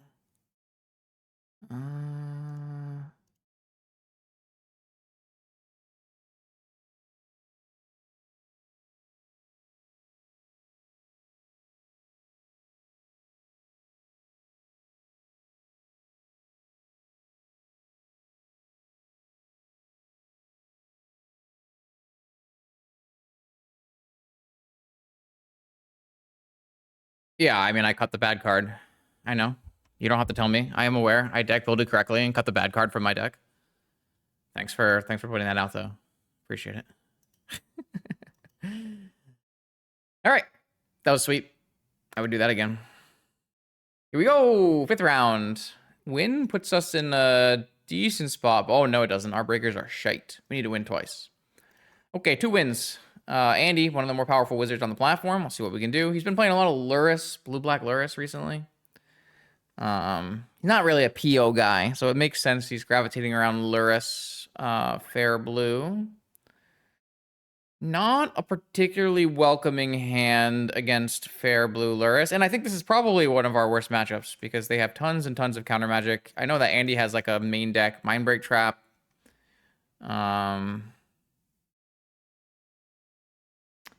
Yeah. I'm not a fan of this hand. I'm gonna try to put it back, I think. Yeah, it's a bit all in, but it's something.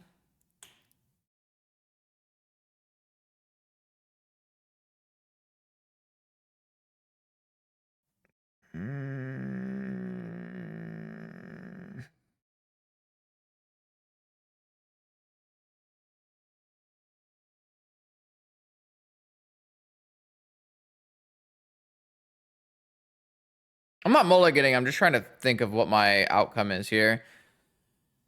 I'm just like looking to see if there's a way I can tinker. It doesn't really seem like there really is, but I can lead with Crypt Surveil Crypt Lorien Basic Island Time Walk, try to draw it into a force or an extra Mox, and then just go for some POs. Seems like a pretty reasonable way. The problem is like my opponent's deck is 1 Mind Break Trap, 3 Negation, so it's quite challenging. You might just negate my Crypt and I lose on the spot too. It's certainly possible.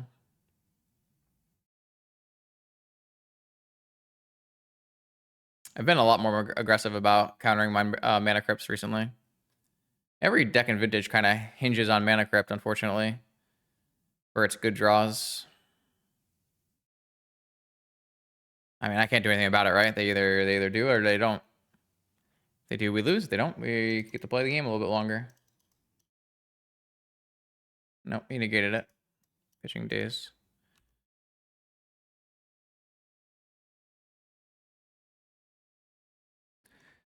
Nothing I can do.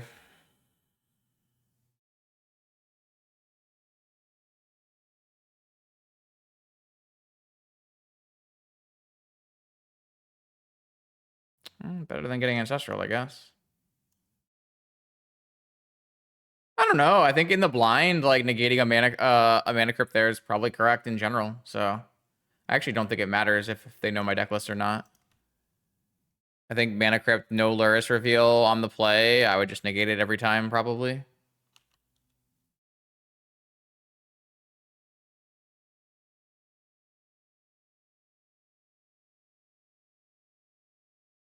Yeah.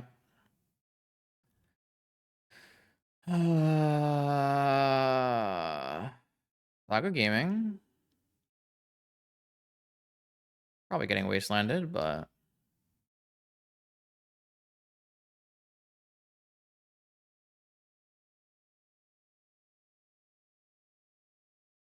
no wasteland. We're getting twistered. No twister. Our deck is really bad against the card Force of Negation.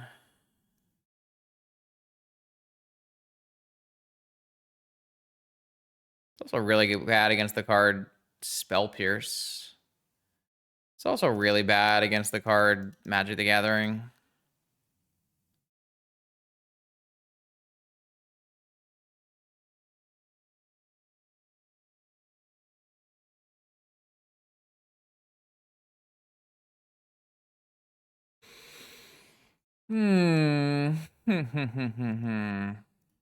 This matchup seems like completely unplayable. This is kind of the deck that's forcing out Tinker in the terms of metagame.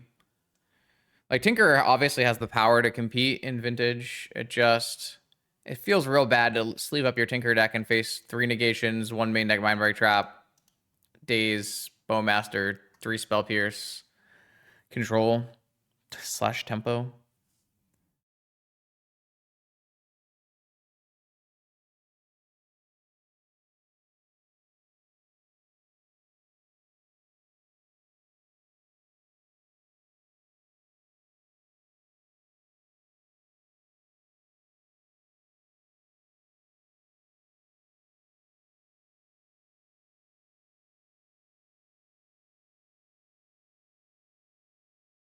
Second negation, pitching Mental Misstep. 2 constructs, vexing bauble. I just lose on the spot, right? I guess realistically, we lost on the spot on turn 1. We got our crypt got negated, but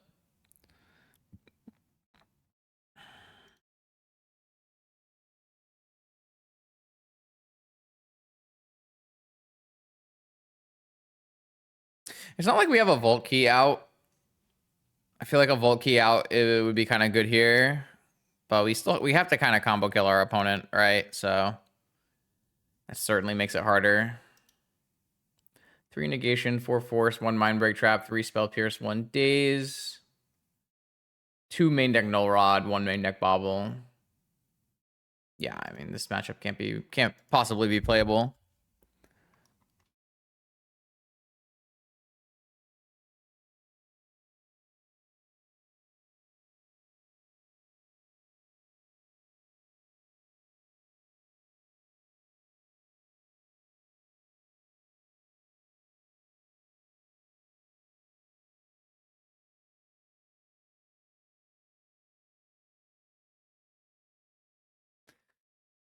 Not much to do here. Just kind of die.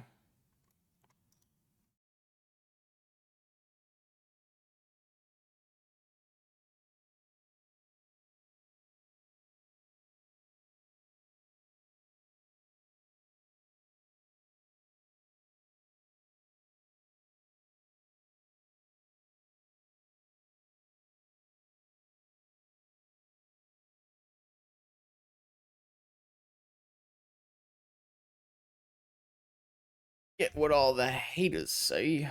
Oh no. It is what it is. I assume this is just a construct, vexing bobble, and then we have basically no outs from that spot. But don't know for sure. Post board we get slightly better because we have to bring in these squelchers maybe. Oh wow, went for Lotus. Does that mean we're getting twisted? I assume that means we're getting twisted. Yeah. Cool. I mean, our suffering ends. Love it when our suffering ends. Okay, cool. So we're gonna bring in Blast, maybe Talon Gates as an extra land, and then maybe Hold Breacher. That one's a little harder to say. And then we'll take out Opal Vamp. We'll take out. It's kind of tough to take out forces because we're so all in. We can't really play like a 1-for-1 game. So probably not taking out forces. We need to push through Tinker in the highest percentage of times. I think that means like we don't really want Hull Breacher as well.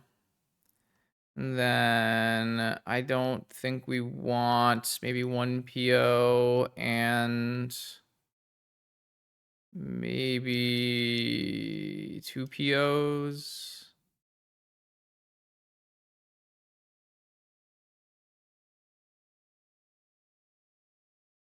And a Mana Vault. Could be good.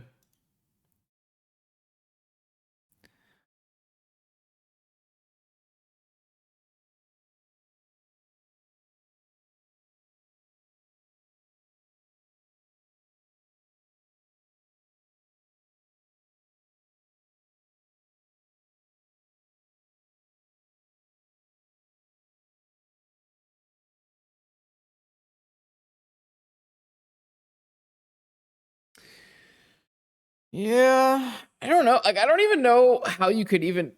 How could we even like push this forward in a meaningful way? The matchup just seems that bad.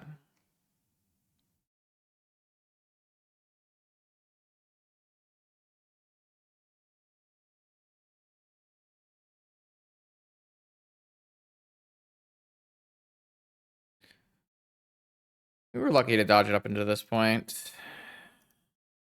We've kind of like beat up the decks that we expect to beat up and then lost to the decks we expect to lose to, right? We beat up the non-blue decks and then we lost to the Lurrus decks. That kind of vibes. Yeah, this looks quite playable. I think I'm just fetching an Underground Sea here, unfortunately. Definitely not a fan of that, but don't know that I have a huge choice in the matter.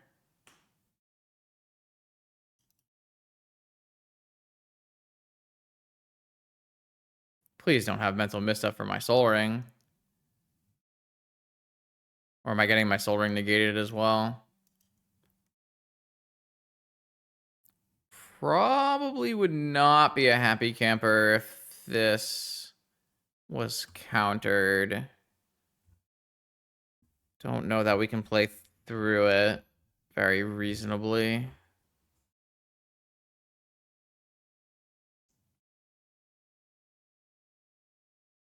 Negation. Pitching Time Walk. Force pitching Lorian.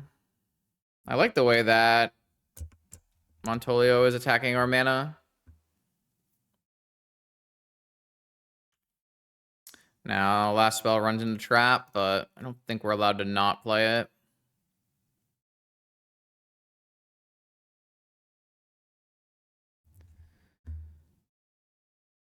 All right. I mean, if they go trap into Wasteland, we do die. But also, like, what was I supposed to do? I just had to play my cards, right?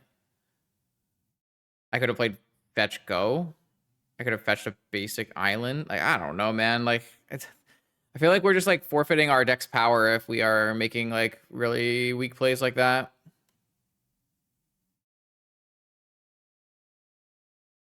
Yep, Wasteland. Oh, they're gonna play Null Rod instead. I mean, what are we supposed to do, man? Our deck is just can't beat this. It's just shit against this.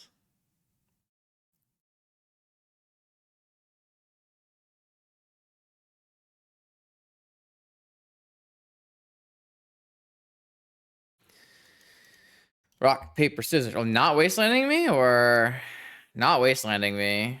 It doesn't matter because I can't seem to draw a land. I mean, I could have drawn demonic there. We've been pretty good. Means he doesn't have a. Oh, he ripped a saga. Oh no, not like this. Not like this. He might have had a saga and he was trying to wait for a second land to draw so that he would be able to make constructs.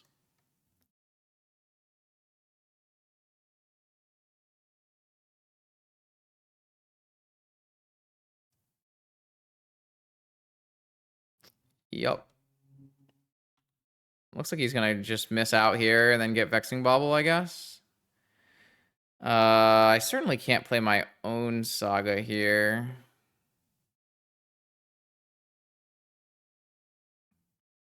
Got to at least draw another land first.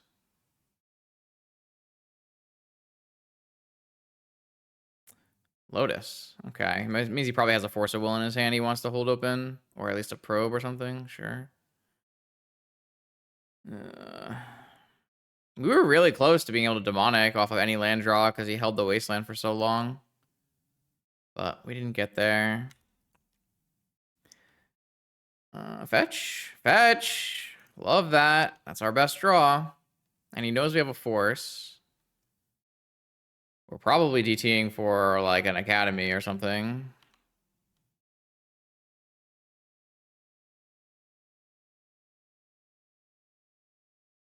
Definitely a land. Might just be another Underground Sea. Oh, he's gonna counter this, but we have a land in hand. He doesn't know about this land, so. Spell Pierce. Fluster, sure. Yep. Makes sense, makes sense. If we can make constructs, though, we have a good chance of winning this game. So all we need to do here is Fatal Wasteland off the top.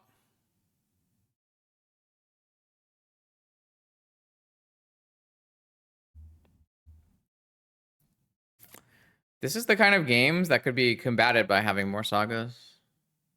Sadly, we just have to hope we RNG into it.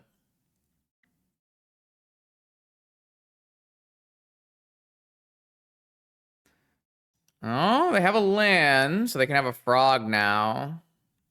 They drew a lot of their mocks in, though. I would force a frog for sure.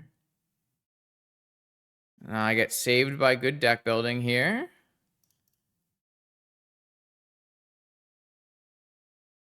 Playing my springs and not my Lorien revealed. Bowmaster. Not forcing Bowmaster.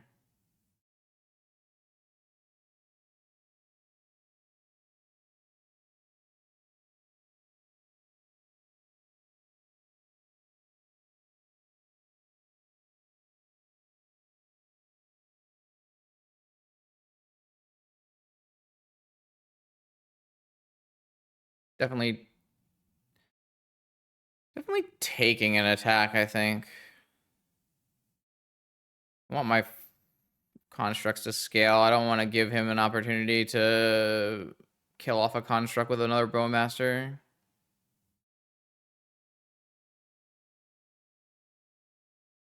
I assume my opponent might still have a force in hand, considering, I mean, maybe probe is enough to not get Vexing Bauble, but... Oh, we're making 2 constructs. That's how we're winning this game. We can't really win this game without making 2 constructs, so...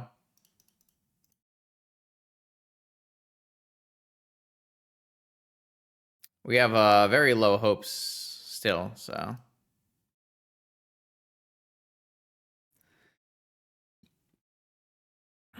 Now we can get another Saga back if we hit a land and we hold on to our Yogg-Will. It's another way we can play through this game. But...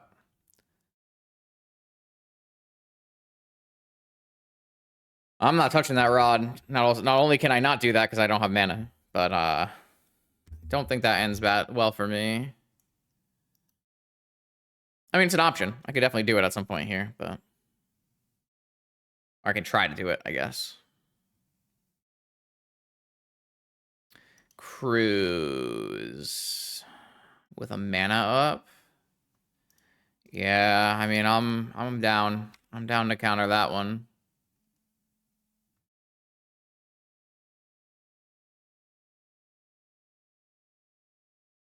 I have no castable cards, so not a great spot for me, but it's a guy to do.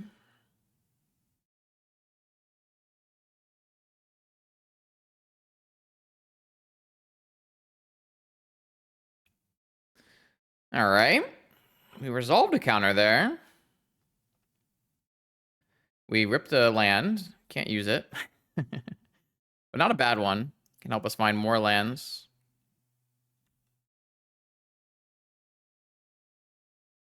Oh, am I going to get twisted here? Can't do much about that.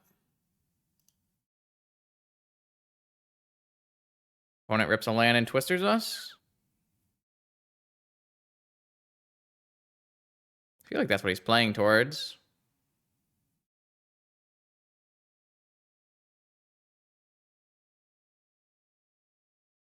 All right. I think we got a little lucky there, but we'll take it. I don't know how we won a game. Do we want a portal in our deck? I feel like if we resolve, it should be fine.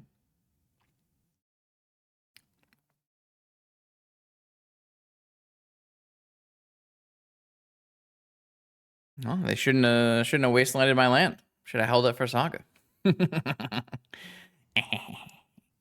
Let's just run it back. I don't like our spot, so...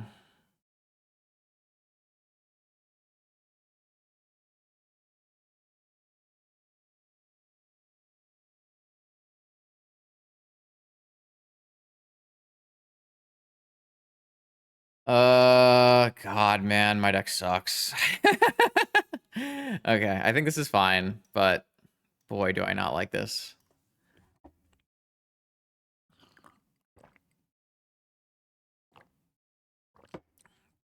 All right, all right, all right.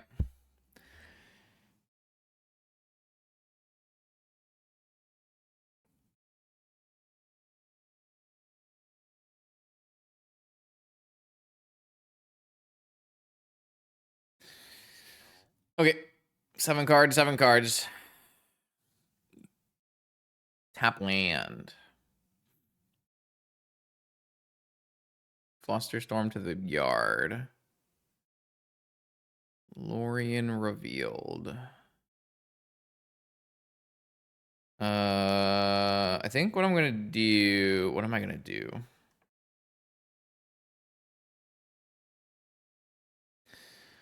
All right, I'm gonna play Underground, Sea, Mox, Ruby. Play around the 1 days we know he kept. Soul Ring.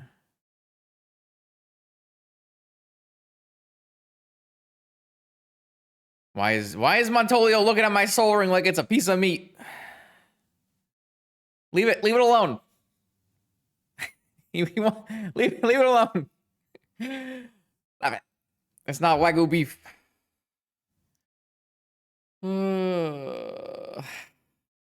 Let me play. I'm just gonna get freaking null rotted, right?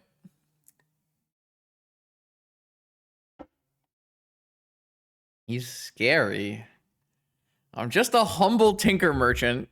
Please don't. I have a family to feed. Please be kind. Frog? Boo. Force?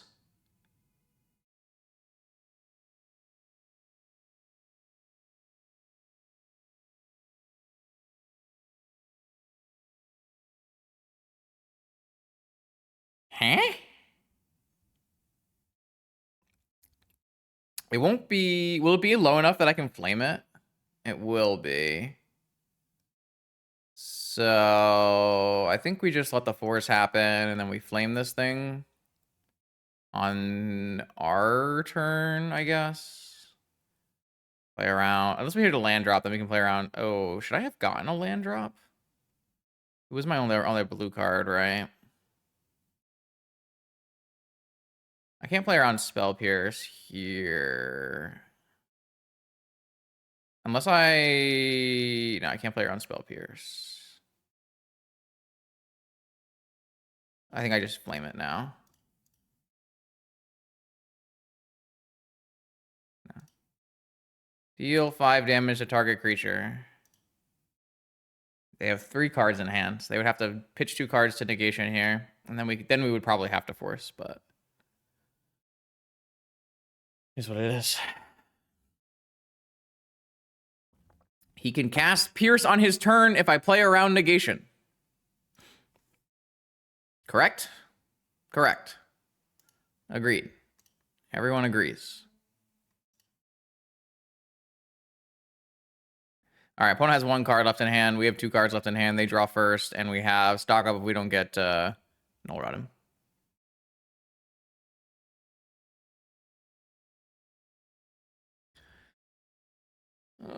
Frog, number 2, or null rod? We're short on cruise.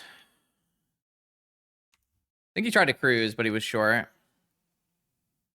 Fetch is good because it helps us play around Spell Pierce. Stonks. Force, Pyroblast, Time Walk, Merchant Scroll. I'm going to go Merchant Scroll, Pyroblast. I guess it's bad against Bowman. But I want to hold up Pyroblast for like a Treasure Cruise.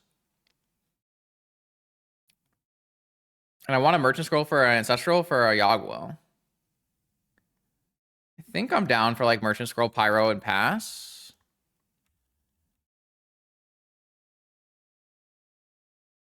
Hopefully it's not Bowmaster. Okay, it's not Bowmaster. Well, Bowmaster's bad in my like double Ancestral line that I'm trying to push towards. Fetch. So is it going to be Treasure Cruise now? That's the question.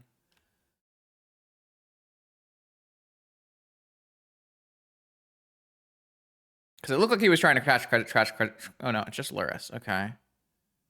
Well, Lurrus is pretty annoying. Lurrus is quite annoying here, is it not? Okay.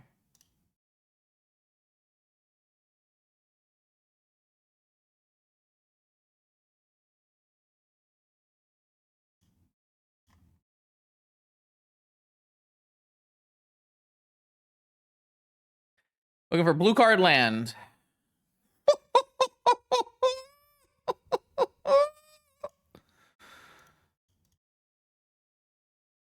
Yeah.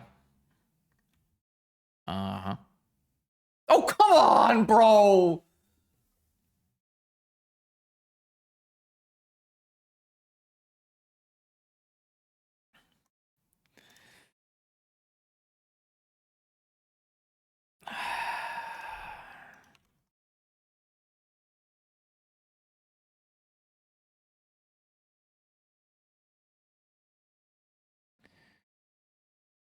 Okay.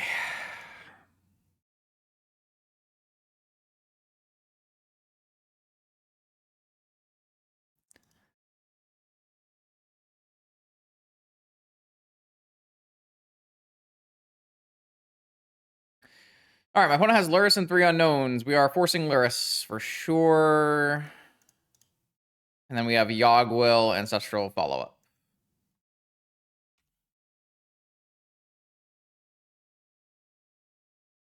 I think I like Yogwill, Ancestral here.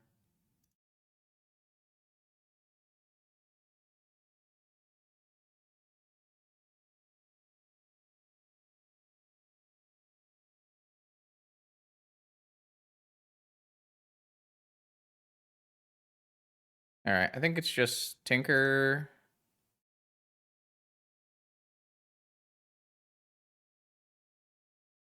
I feel like I'm Andy's Kryptonite, and I feel like it's very lucky to be that way.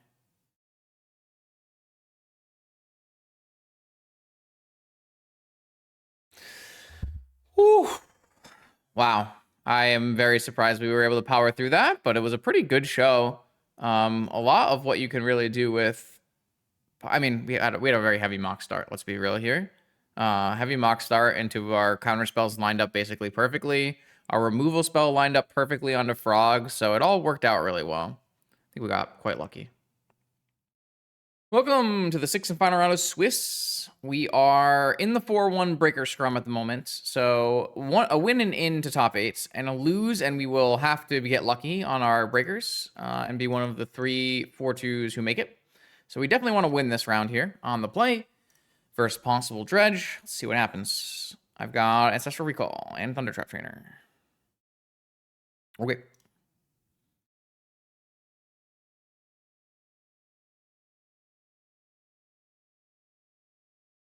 Pretty close to tinkering here.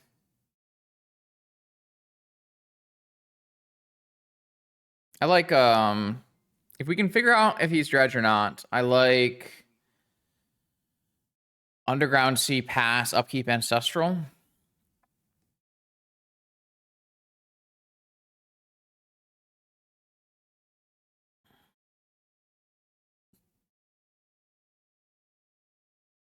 I think going like turn 1 trainer here against dredge exposes you to getting your Ancestral Griefs, which I wouldn't want to do. I guess technically I could go just vamp for DT, vamp for Tinker on turn 1, but I'd love to get some interaction out of my opponent's hand first.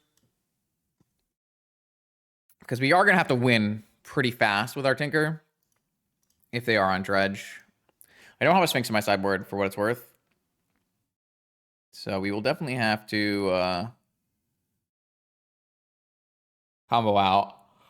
But the good news is, oh god, sorry. The good news is our deck has a lot more combo potential than Lurrus PO. So we're kind of we actually have gotten a lot of value off of being the powerful Tinker deck today, which has been pretty fun. I hope it's a good example to other players that yeah, Lurrus, Lurrus is really good. Lurrus is here in the metagame for a reason, but that doesn't mean you can't play non-Lurrus.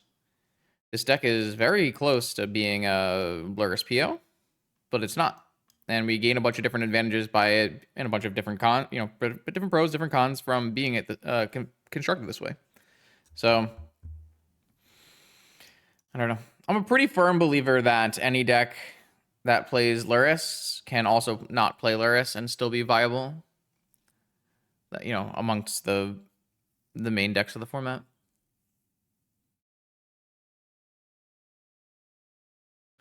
We're gonna. It looks like our opponent's double queuing a dual commander event, so we'll come back when he's back.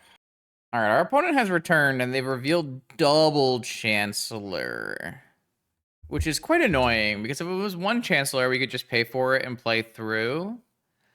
But with two Chancellors, it means our first spell is just, like, definitely getting countered. So I kind of like throwing away our Pearl and just resolving Ancestral, which is unfortunate, but I think I'm going to use Underground Sea as well, in case our opponent plays an Archon or something.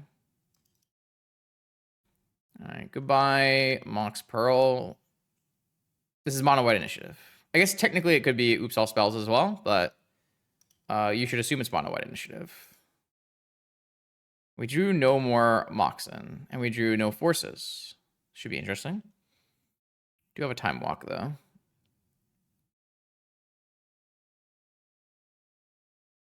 But with my opponent double queuing, them F6ing, I'm going to say it's very likely to be mono white.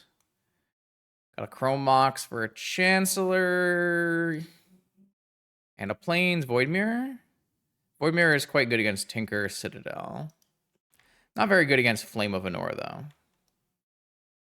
I am interested in Time Walking and building out our mana. And then I'm interested in... We have an option here of, like, brainstorming and shuffling with Vamp if there was something that we wanted to get. But, like, what would we even want to get?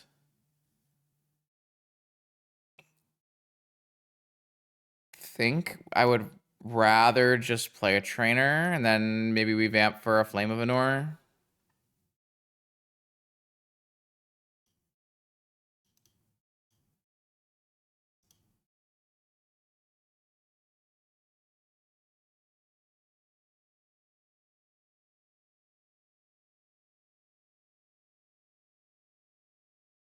Could find its own flame, then maybe we just play Found a Flame on its own. Okay, so maybe we'll end up vamping for a land if we get wastelanded. We'll take Flame, though. Flame is a great one here. It can kill their creature and their Void Mirror.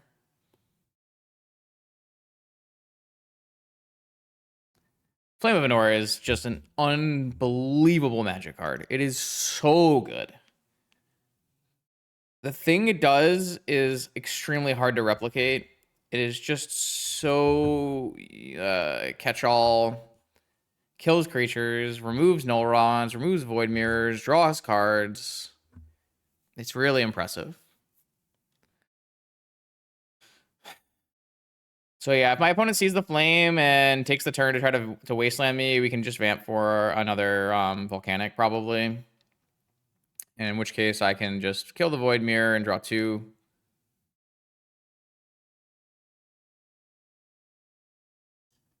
And then opens us up to Moxen plays and then playing the game out from there. If we don't get wastelanded, I don't know what we're vamping for, to be perfectly honest, because it'll probably be like a creature in play, so we'll kill the creature and the Void Mirror.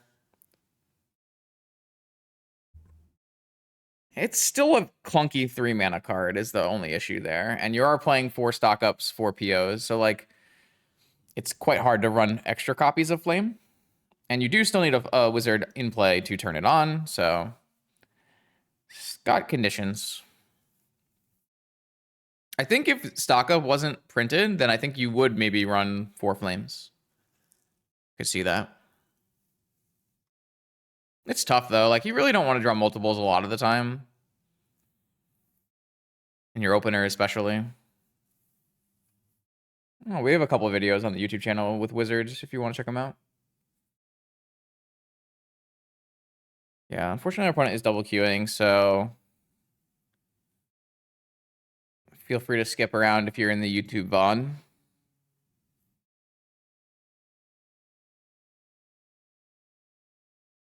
Oh, I mean, trainer certainly helps for sure, but like you can play non-trainer too. Like you can play Tameo, Snapcaster. I mean, wizard is a very powerful subtype. I almost brewed up a wizard deck today. It was gonna be like an oracle based combo deck that had some like flames and stuff, but I decided I wanted to play Vivi because Vivi just didn't get to play enough with Vivi, and Vivi is a really cool card. Vivi is a very fun card. We haven't had a very many like natural Vivi games like where we didn't play Vivi off of Citadel. But I'd be interested to see how she plays or he plays. I don't know what I don't know what's going on with me and this no-faced wizard, but be interesting to see how he plays on like a less powerful draw. It's just a really fun card. It's a cool card. I'm sad it was a little too powerful for standard. It's unfortunate. But it's clearly not broken outside of standard, so. Yeah, this isn't workshop CRK. We can't just play our whole hand on turn 1 every game.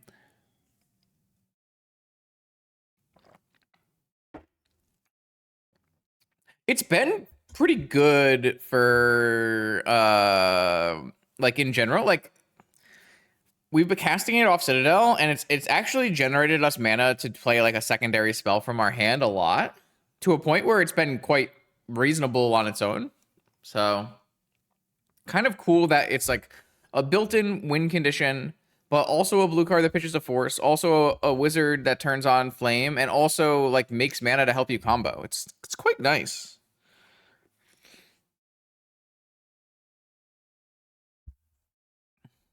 All right, I'm gonna cut the. Should I cut the VOD? I don't feel like starting and stopping this stupid VOD every time my opponent goes away for 5 minutes. Are they 4-1? They are 4-1.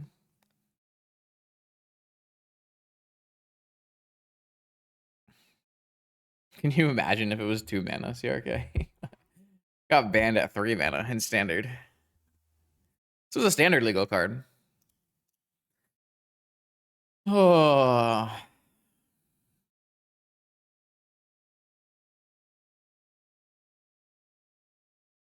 Should start a Slay the Spire run and just play that. Alright, opponent's back. What do you got for us? What do you got? It was not more than like 10 seconds after I cut the recording. They came back. I hope they just win their dual commander match, and then we can play for real. For realsies. I want to know. Strip mine. Are you hitting my underground sea? Or are you playing a 3-drop? They know about flame, so Archon. So I get to kill Archon and Void Mirror? Seems good for me. What land am I getting here with Vamp? Am I getting a land? I feel like I'm getting a land.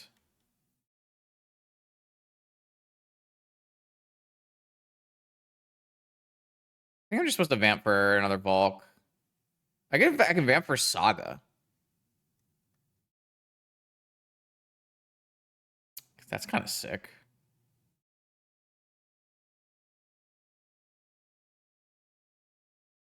Blue, red, Flame of Anor, destroy an artifact, 5 to a creature, destroy a Void Mirror, kill your Archon, play Saga, play Sensei's Top, attack. They have a Strip Mine, but like it's hard for them to use the Strip Mine. And it lets us build out. I guess they have a Mox in their hand, so they don't care anymore. All right. Yeah, I don't know. I feel like I'm supposed to get a land when they've shown me Strip Mine, right? Like, isn't that reasonable?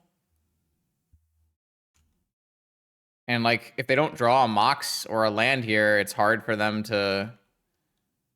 I don't know.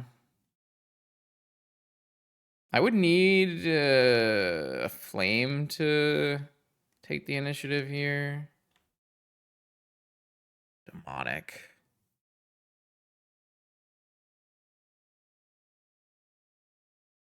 I mean, Tinker would be like a multiple turns away, CRK. If I had gone for Tinker, I would have had to It just would have taken a long time, right? Because they would have wastelanded me. I wouldn't have had an artifact in play because the Archon would have stopped it. You know, like, I would have had a land.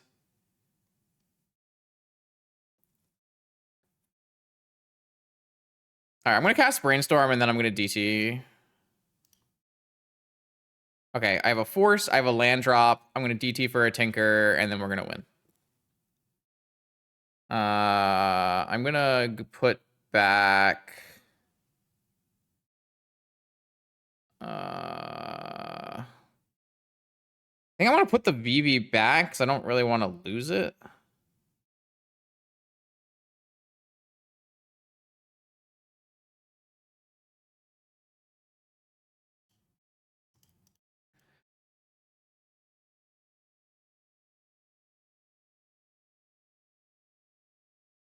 I think stock up is like the nice middle ground where I'm okay with losing it, but if I don't force and I might still want it for some reason, then like, you know, it's good. I think. I'm gonna just spin this. I don't think I need this. Would rather see a Mox. Can't attack that.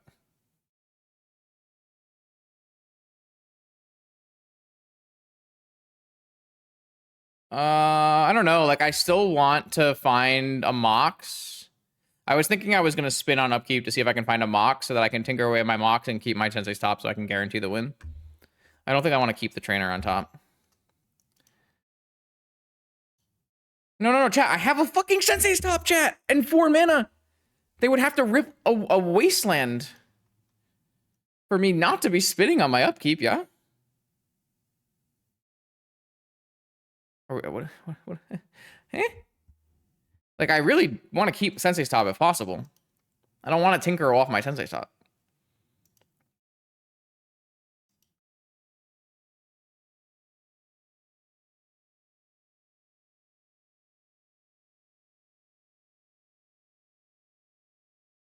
I mean, they didn't wasteland me last turn. They had a Plains, though. They could have played 2, right? I think. Clarion Conqueror? I have Force. I'm covering that. That's the whole point. That's the whole point of this whole sequence was keeping Force, DTing for Tinker because I couldn't, like, get my Force stopped. Like, yeah, I guess if they have, I don't know, a Cavern Clarion Conqueror, then it's still good to Tinker here. It's fine. Yes, if they somehow have Cavern, Wasteland, Force, Clarion Conqueror, yeah, whatever, man. Sure. Sure thing. Whatever you say. I don't know. I like my play. I'm over it. We're moving on.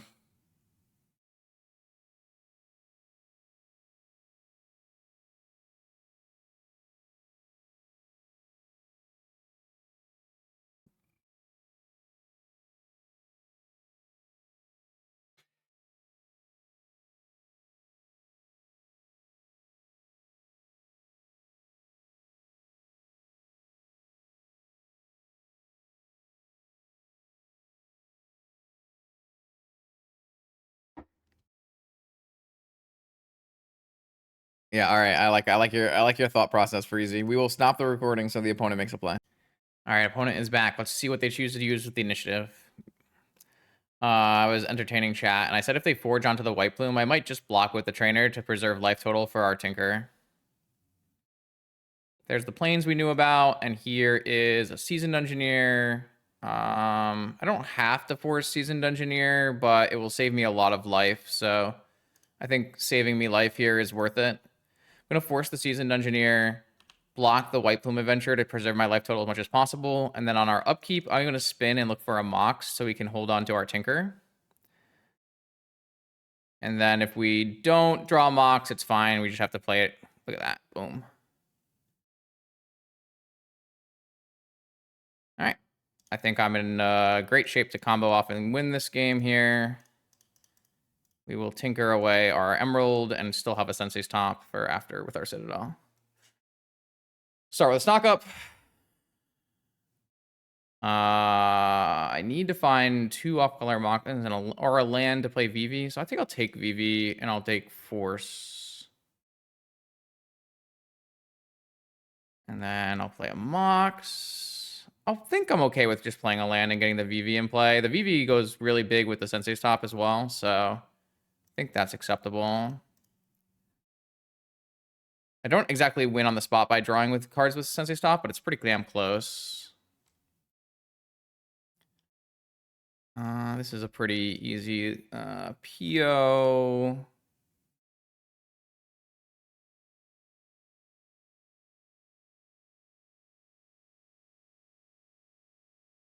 Yeah, and they're out of here.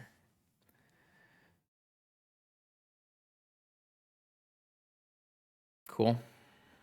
Very solid game one. Took a little longer than it should have, but that's okay. There are prizes to be won in other tournaments.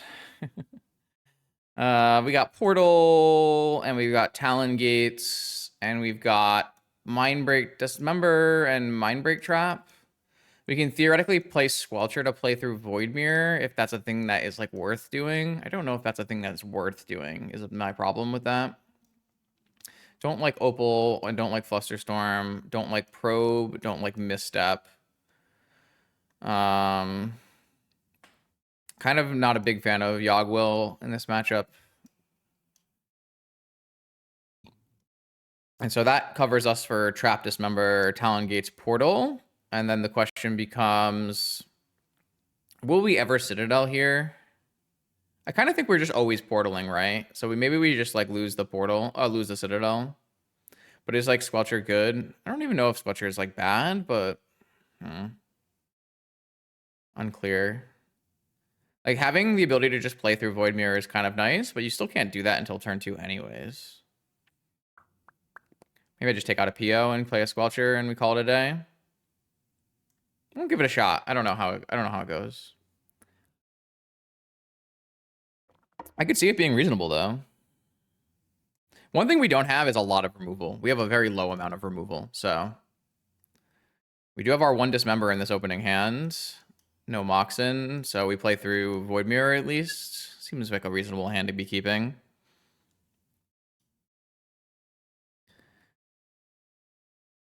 I would expect them to have 4 Void Mirror, yeah.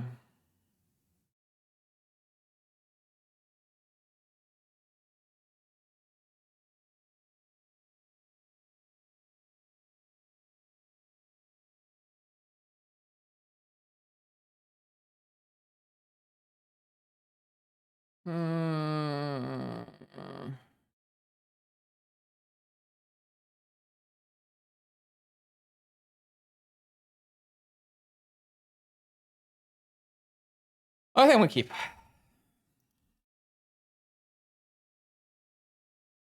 Yeah, I mean, if opponent plays turn 1 Archon, they play turn 1 Archon, right? Like, it's going to be tough for us to beat that anyways.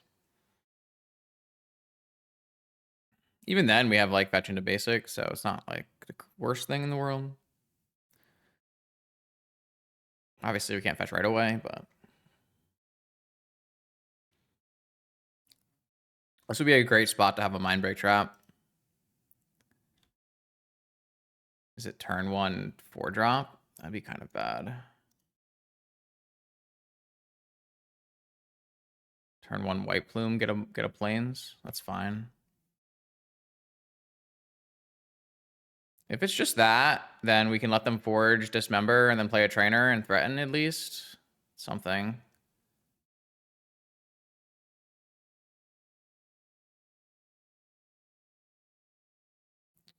We also have like a Mox off the top as a time walk into a trainer dismember.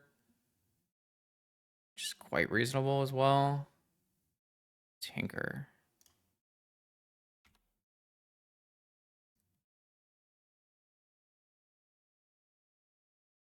I assume they're going forging, yeah. That makes it a 5/5, which is fine. I mean, we're dismembering here. A basic island, so you don't get wastelanded.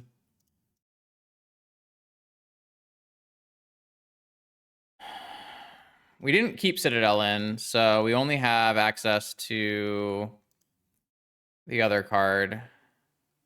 Portable hole. Portable Portal. Not Possess Portal. What? Portal to Phyrexia. All right, they played Void Mirror past. So they're going to trap us, and then we can steal the initiative with Trainer. So I like this. Just get a Volcanic and play a Trainer. And then they're kind of pressured here.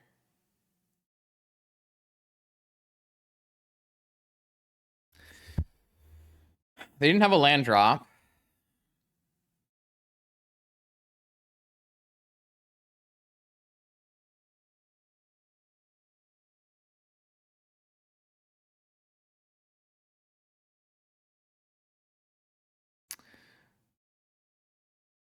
Yeah, I don't know. I feel like I had to play around Wasteland, right?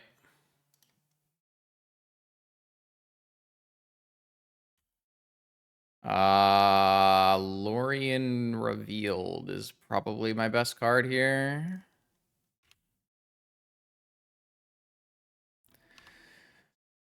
All right, let's see how bad this goes for us. It's kind of the most important turn of the game.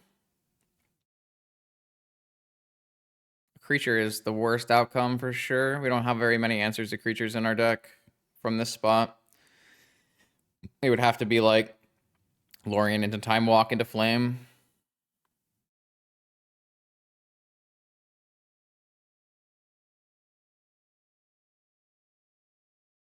I don't think this is a good spot. But this is another reason why I took Citadel out, though. Like, so many Void Mirrors and stuff. The problem is our deck just doesn't have enough removal in it. Sideboard to, like, play this kind of game, which is a little frustrating. I mean, that's on me for putting so much, like, combo hate in my board.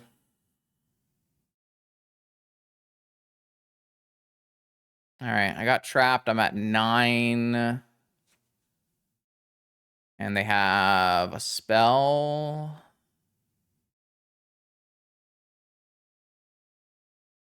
No spell.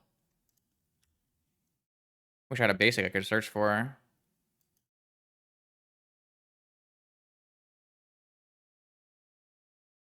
I'm just going to attack.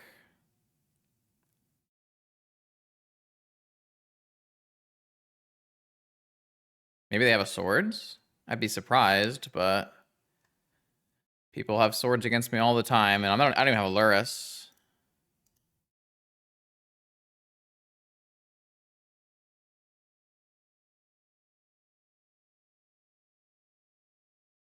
So yeah, I wish I had a basic to search for, but I feel like I had to play around Wasteland there to get a 2-drop into play. I think it made sense. Hopefully I take the initiative, and then I go Lorien Revealed for Underground Sea and Time Walk into a new initiative turn, where I probably go Lost Well to try to find good cards. Yeah, they died to a Vivi. I guess that's true.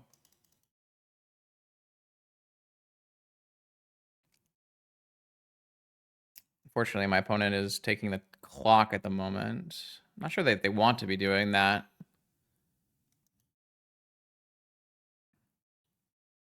Okay. Looks like my opponent has nothing, so I have no basic, unfortunately. What I do have is my Thundertrap Trainer found me a Lorien Revealed. My Lorien Revealed finds me an Underground Sea. My Underground Sea casts Time Walk. I am into the idea of Lost Well here to try to find something stronger. Like a flame, maybe?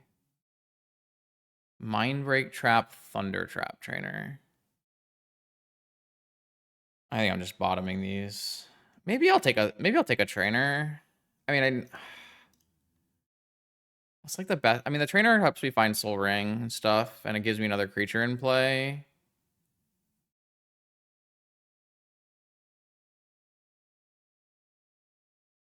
But I could just cast Stock Up. I can't hit a land off of my trainer, where I can hit a land off of Stock Up. This might be wrong, but I just kind of hate the idea of... Wonder if I should bounce this Chrome Mox. Well, first let's find a land. I just want to hit lands, you know? I didn't hit any lands. Oh my god. Well, that was bad.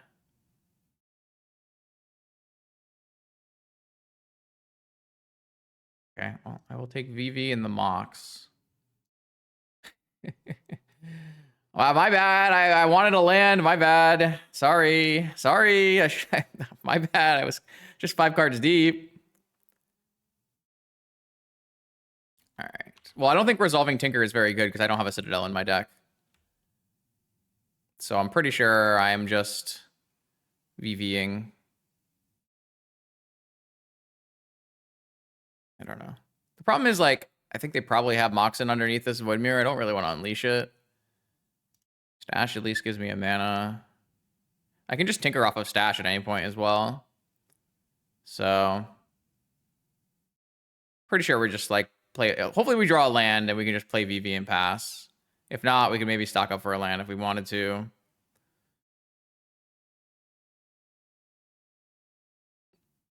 But I think we have to play this a little bit slower. Like, I don't want to tinker until my opponent plays a creature.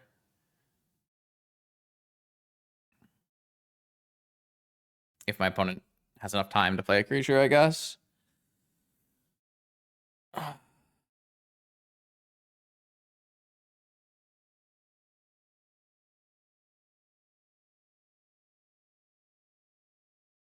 I'm almost like, if I had a land, I'm almost interested in the idea of like chaining one of their Mox in.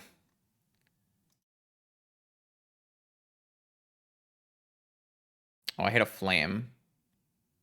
I mean, a Flame has got to be just game-winning draw, so let's just play a Vivi and pass.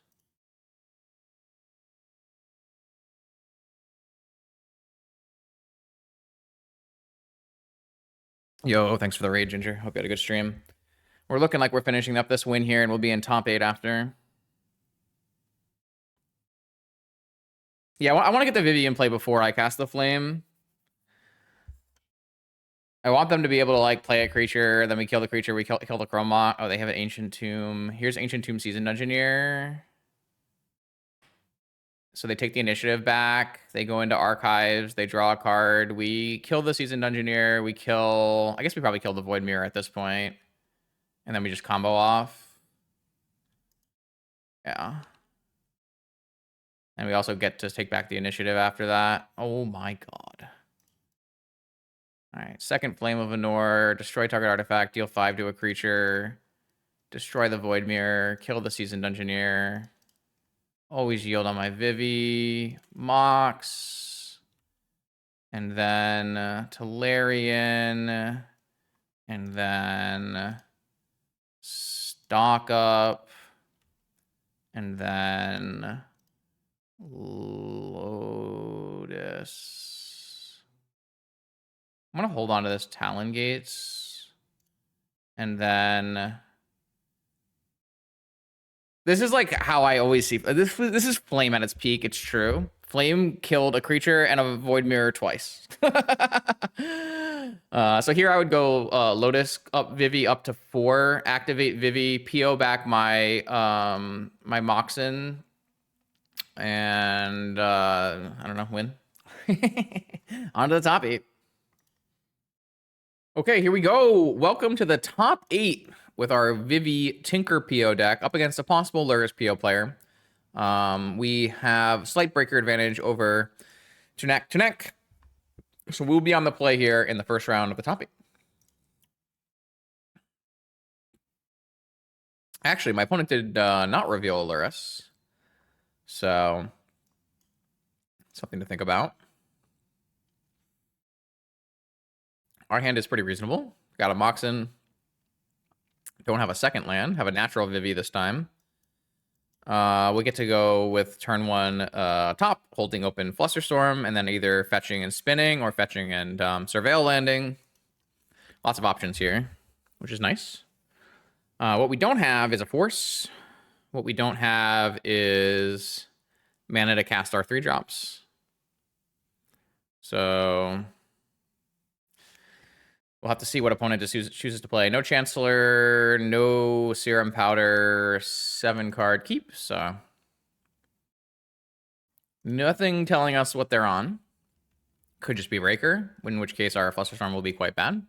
I have been going down to 1 Flusterstorm recently, just because there's been so much shops that Flusterstorm I think has been a little bad. And I've definitely been playing no Pyroblast main for the same reason. Been trying to get better against like the perspective field. There's a workshop.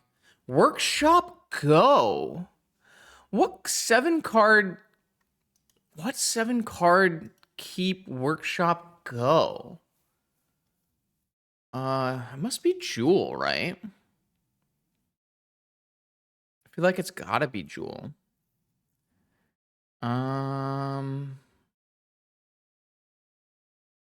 So do I want to go Surveil Land or do I want to go... I think I want to just get an Underground Sea and spin for 3 and try to find our mana source. We want to find Force and a mana source. Huh. So I like this. I'm going to go Mana Crypt and I'm going to go stock up. And my stock up at worst is going to get me Vivi mana. And my stock up at best will maybe help me find a Force.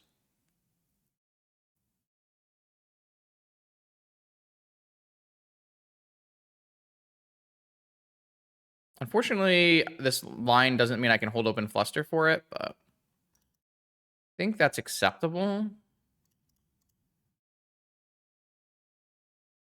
All right. So I didn't hit any of the things I wanted.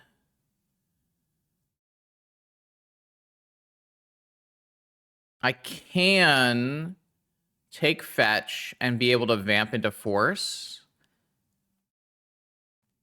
Or vamp into Tinker, depending on how bad it or well it goes. And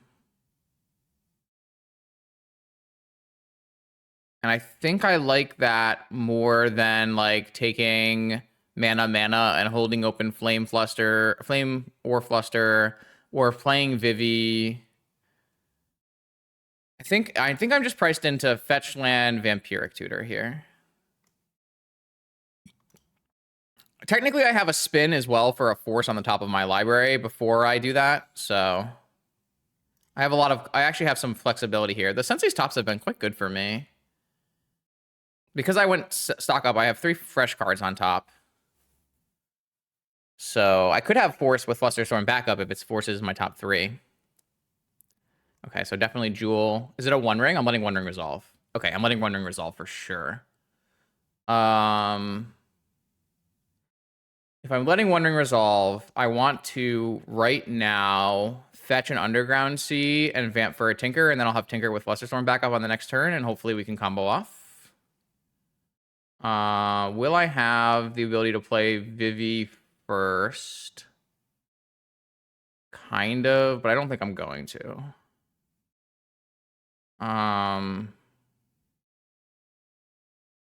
Okay. I don't think my opponent's holding Moxen on me, so I'm going to do it now before they draw.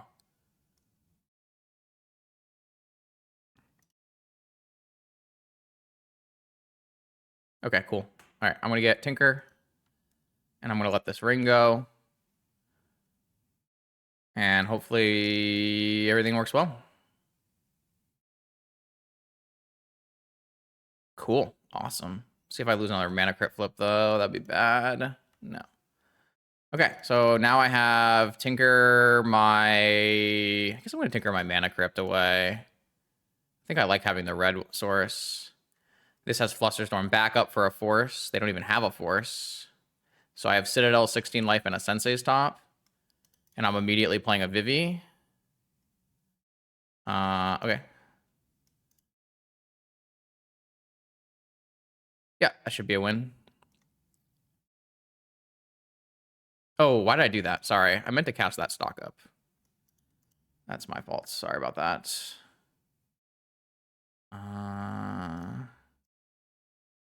It's okay.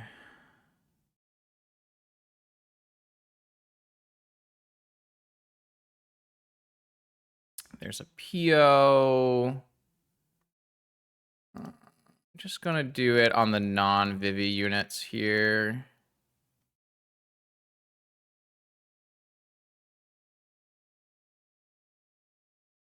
All right, this is just lethal here for sure.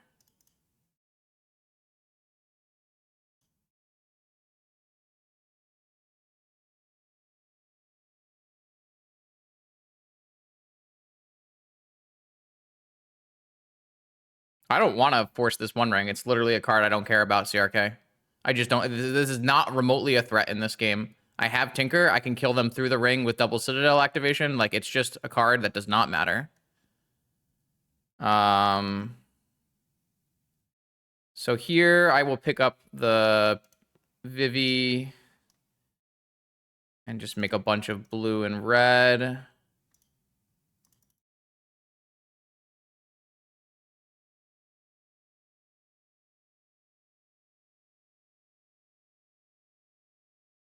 My opponent is dead through the One Ring here, so there's just nothing to worry about.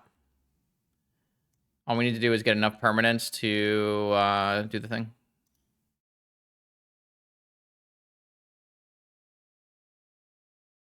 We need to find a Yogwill, and we need to find 10 permanents. Which, we have the 10 permanents, I think.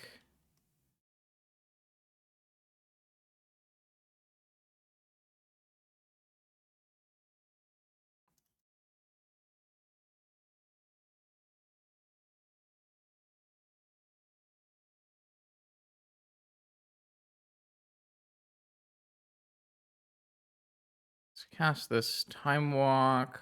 There's a PO. Do another PO. Ah, sure, all Ancestral as well. Why not?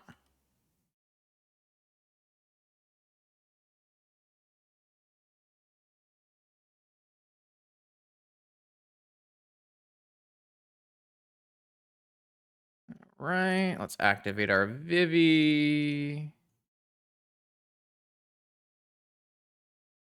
Can't make black mana off Vivi, but that's okay. We've got a Lotus. That doesn't kill me, right? 1, 2, 3, 4, 5, 6, 7, 8, 9, 10. Nope. Okay, 11 cards left here.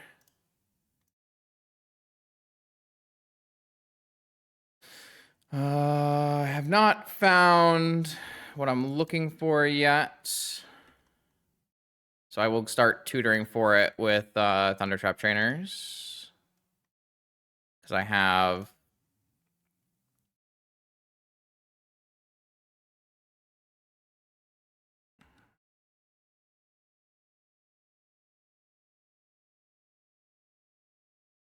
Just don't overdraw here, and that's all you really need to do.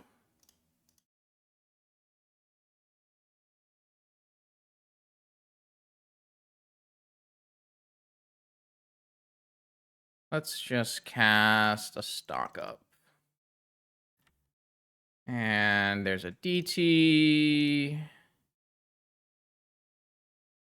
And we DT. And we get a Yogwill. And then we sack all of our permanents.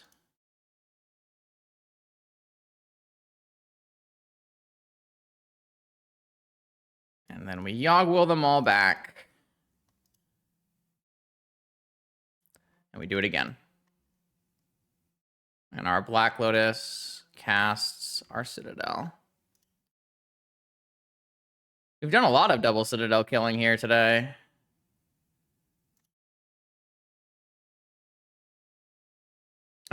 Now we cast all of our Moxen and we activate again.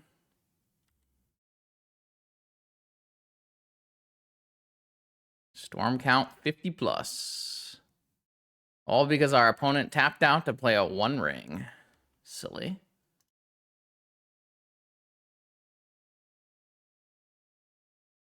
All right.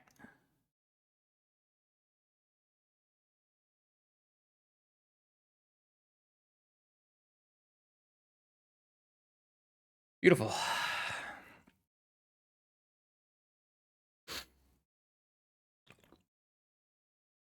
You know, I've been doing all of this with no Mystical Tutor. I accidentally forgot to put Mystical Tutor in my deck, and it just has not mattered. I've just had Sinker so often. It's crazy. All right, so my Mirror Breakers here are our Traps and Hold Breachers. I could theoretically play Pyroblast as well. I could theoretically play Squelcher, but that's like getting a Metamorph for no reason. I mean, you can play Needle as well.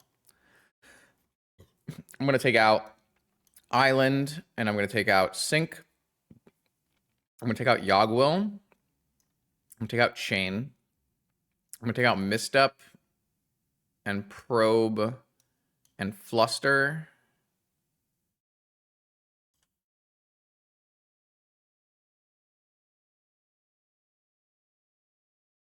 And maybe one more. Maybe I only bring in one Pyro. I like Pyro better than Fluster because Pyro hits all the same cards Fluster does, but it also hits Metamorph.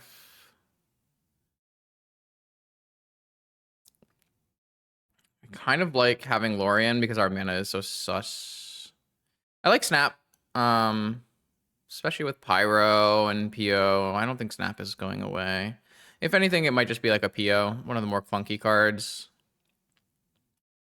I think being able to tutor Needle on Ring is like pretty reasonable. I guess we have Hull Breacher though, so we might not need it. It's certainly better against Raker where you hit top and Tezzeret and the one ring. It might be overboarding. I could see that. I don't know. I think I'm going to bring it in though. I think it's better than having like another PO. I'm down to run like this. Caught a Trainer? No. That's a broken card. This hand is unfortunately not capable versus Jewel. Sadly.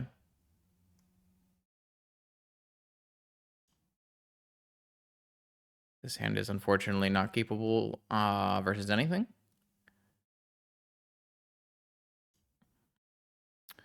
This is my best hand yet. So I'm going to keep this, and I'm going to get rid of 2 lands.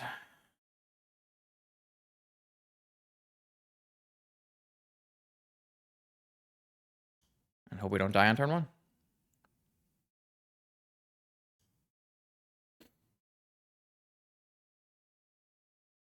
Looks like we're dead on turn 1. Trinisphere? Oh, Tezzy. Sure. It can be quite bad for me if they go for a Vexing Bauble here.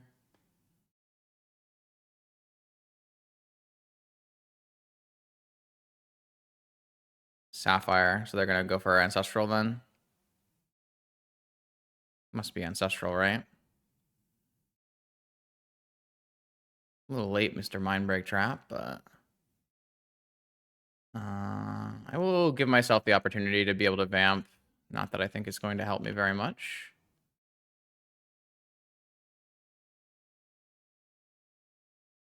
Okay, so this must mean we're getting PO'd. If they got a Mox here, it means we're getting PO'd. Yeah, they should untap this Mana Crypt first before they use their PO. I can't do anything about the first one, but... Oh, I guess they chose not to pick up their Tezzeret. I hate that. I hate that. I don't like that at all. I would have made mana and picked up my Tezzeret, and then used my Tezzeret to search again. Hopefully a 1 trap is enough, and then maybe the Hull Breacher can close the door. We'll see.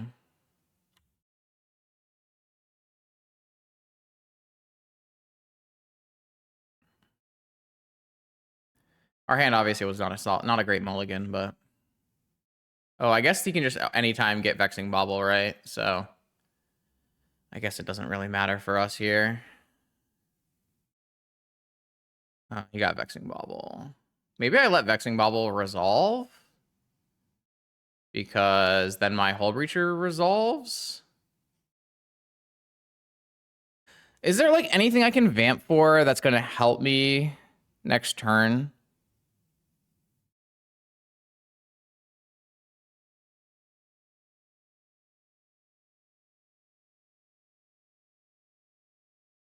Well, Vexing Bauble into Tinker is not a very good play, Chalky, considering Vexing Bauble is going to counter all of our spells off the top of our library that we cast for free.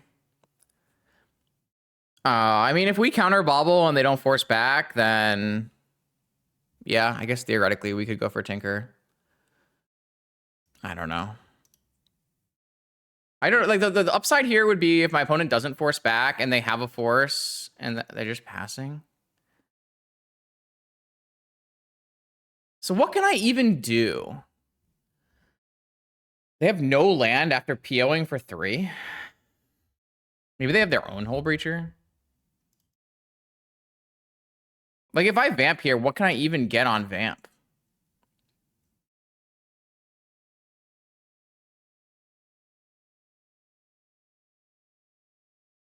Yeah, but like is Tinker like that much better than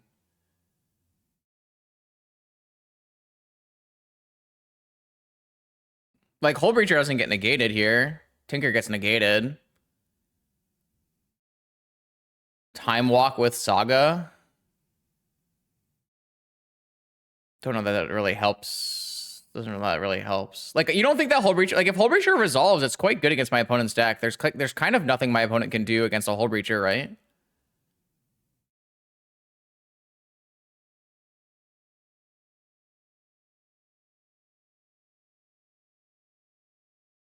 My opponent's whole deck is about drawing cards. Like they can hit exactly Karn, I guess.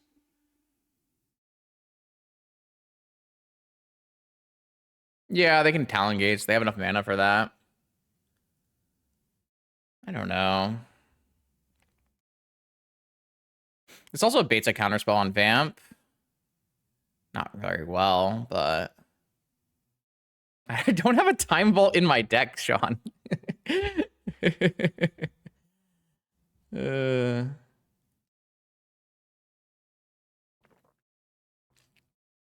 second trap? I do have a second trap. That's our only free spell that we can cast, for sure. I'm kind of down. That was my original plan, for what it's worth.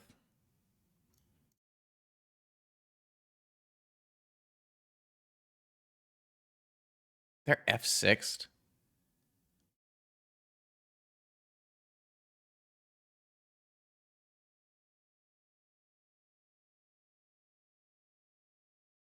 I think Tinker's good. I think Mindbreak Trap is good. I think there's a couple of different ways you can play Tinker too. I have to play my land drop to Tinker chat. I could easily brick. 12 minutes is plenty of time. I don't know. We are pretty far behind though. No, they're not actually F6'd.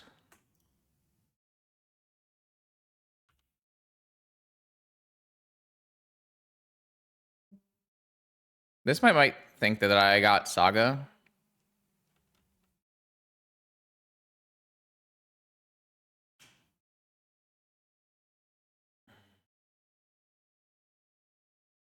I don't really want to Tinker with no land drop there, but I think tutoring for Tinker is fine.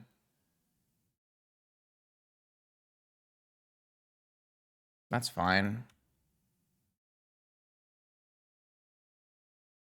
They didn't even respond to their...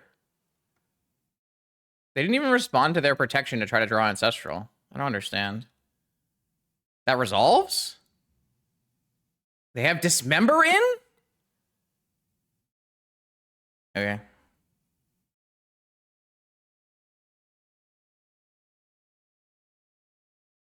I was very surprised they have Dismember in. Oh, I guess they...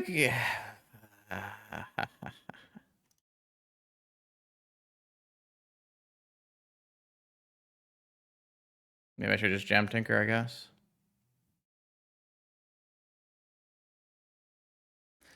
Okay. Yeah, that went really badly.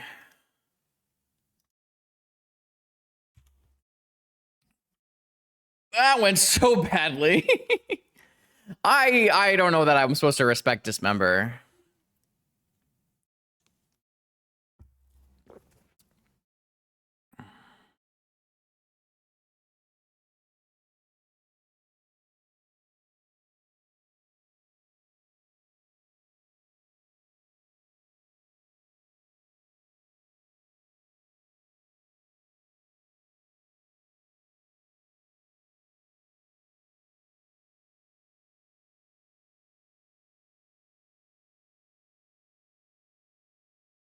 Like, they didn't play a land for the first 2 turns, chat, which means their hand is entirely spells, which means it's highly likely they had counters and removal and whatever in their hand already. I don't know why you guys think that opponent didn't have a force. Why do you think that you didn't have a force?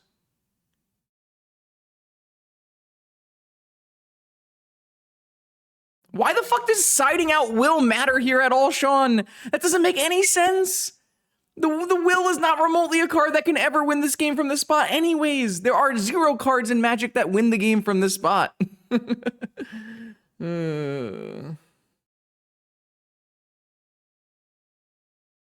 My Breacher resolved because they had a Dismember. They could have had Dismember and Force, chat. They don't force the trap on the Bobble if they have a Force. Because they're okay with trap countering Bobble because they have Force. Oh, God. I wonder about you guys sometimes. I'm just letting my opponent use their time.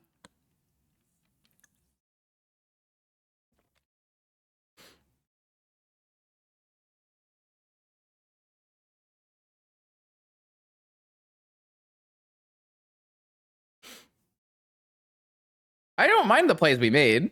It's possible that if we had done the plays in a different order, we would have won. But it's also possible opponent had a force, would have forced my Tinker, and I would have lost anyways. So, like, I don't know. Not too worried about it. We mulled to 5 and our hand was bad. Well, now they're holding for Academy. So, of course, they're not playing any lands right now. Right. I agree. I agree with Sean here. Like, playing around Dismember is the last card I'm playing around.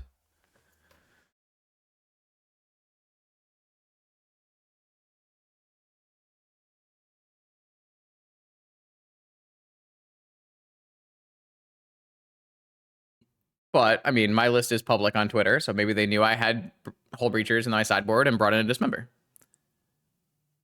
No, I mean, like, chat, I literally stream for entertainment. Everyone knows who I am. Everyone knows where to find my lists. If they cared about winning, they would look at my list and say, oh, my opponent has Hull Breachers in the sideboard. I have to bring in Dismember. Now, like, the percentage and amount of times they'll have Dismember is quite low, right? Because it's only going to be some, less than 4 Dismembers, but...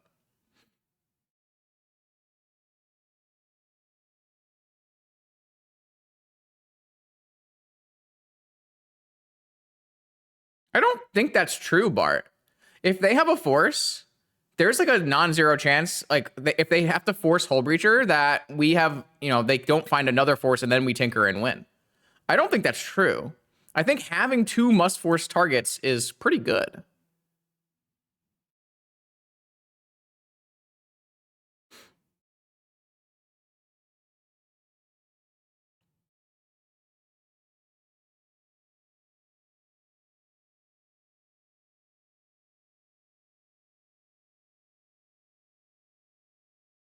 I'm just trying to even out the clock, chat. So we're just chilling while we wait for that to happen. I think it's important too.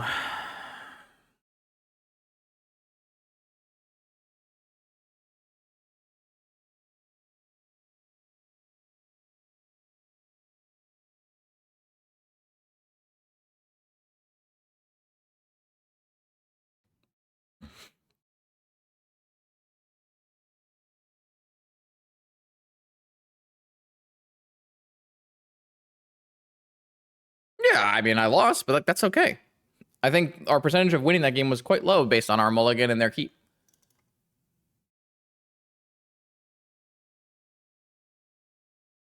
And unfortunately, like, I think, like, if we had gone Mindbreak Trap to protect our Hull Breacher, it wouldn't have worked very well, right? I don't think they played enough spells for it to be good. So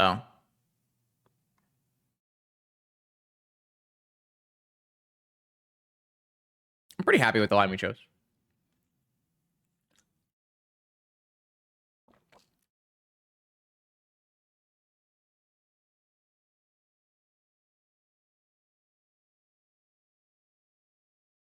Well, I don't think letting Bobble resolve would have gone very well for us either, chat.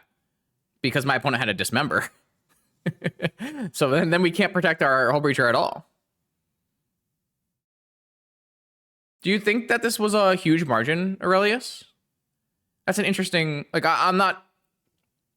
I'm interested that you say that because I'm not sure that was a huge margin. Or, well, you're saying like, oh, okay, maybe I'm misinterpreting what you're saying. You're saying that like they have so many more things in play.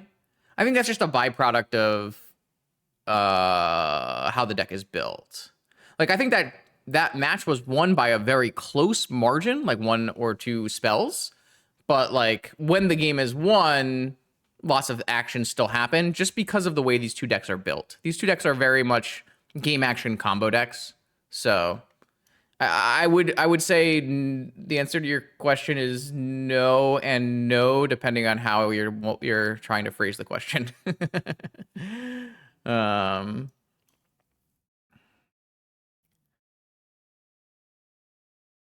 But I would say that this matchup is not exactly representative of Vintage as a format because this is 2 combo decks where the most played deck in Vintage right now is a creature tempo deck. So, or it was, maybe it's not anymore. It's been rotating every week, so. What do I want to do here? What do I want to do?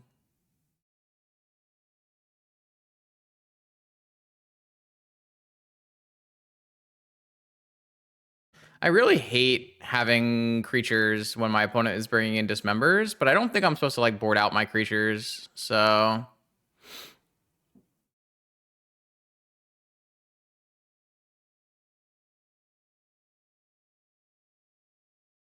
I really don't think I actually even like this Hurkyl's Recall at all. Maybe I'll just have a Yogwell so I have extra backup, but I just don't feel like you ever need a Yogwell because like if your spells are getting countered, it means you've already pretty much lost.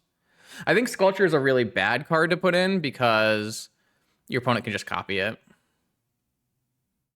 I just think that Fluster counters all the same things Pyro counters, but Pyro counters Metamorph as well, right? So why would you play Fluster over Pyro? If they have some amount of Tez, Misstep certainly gets better as a reasonable thing. Dismember? I don't think I'm supposed to like. Yeah, I see what you're saying, but I don't think I would change it. Yeah, maybe I'll keep Misstep.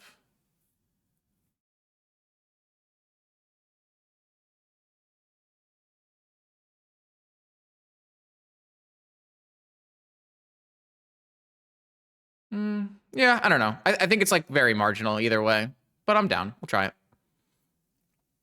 Cutting Vivis. We certainly don't need Vivi. I just don't want to overload on like interaction and cut all of our strong cards, but I don't know.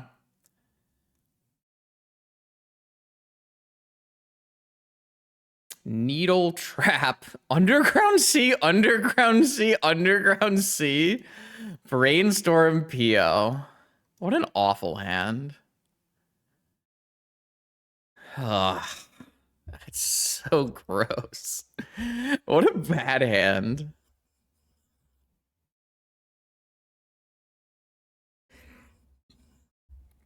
I'm gonna mulligan this hand. I hate this game. Well,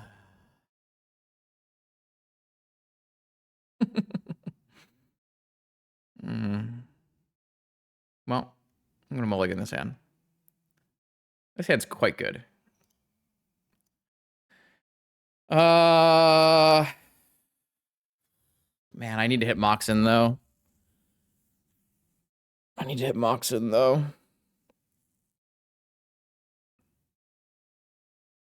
How do I keep cards in this hand? Maybe I've been 1 land, 1 PO. I have Force Trap, and I just have to hope I hit Moxen. I mean, super slow is fine. The number 1 goal here is to not die on turn 1 and turn 2 versus Jewel. I think it's just this, and I have to just hit Moxen every turn. Super slow is not a detriment to like playing against Jewel. You can play versus Jewel super slow because they're an all-in combo deck. If they go like Mox, Mox, Mox, Mox, Mox, Mox, Mox, Jewel here and I mind break trap it, then it's fine, you know. Oh, that's a good one though. That's a good one.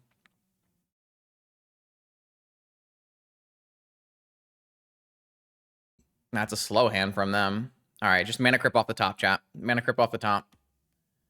That's fine. That's acceptable. That's a totally reasonable card off the top. And then any Moxen that's not an Opal off the top is good. Soul Ring, Mana Vault. We're close. We're close. We need to get there before Vexing Bauble, though. It has to be this turn. It has to be this turn before Vexing Bauble. Ah! I think I just let a ring resolve. And, like... I think this ring just resolves, so I have force backup. And I just have to hit Mox. Non-Opal Mox. Because if I wait... If I don't tinker this turn, my opponent just gets a Vexing Bauble and we lose anyways. So I think I just let this happen and just hope it works.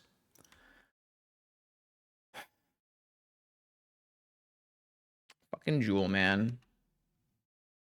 All right, come on, baby. Artifact mana that makes mana this turn. Fucking PO. All right, well, that's enough for us today. You know, honestly, for Moldifives, they weren't too bad, though.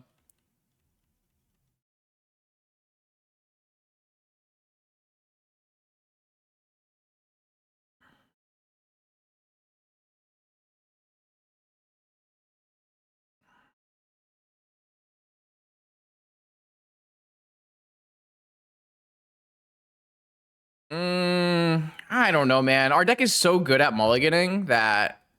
Like, we can mulligan into these Tinker hands. I don't know, not me. I think keeping that 7 is not very disciplined. You were willing to roll with the no-lander? Yeah. Nah. Oh, we're dead.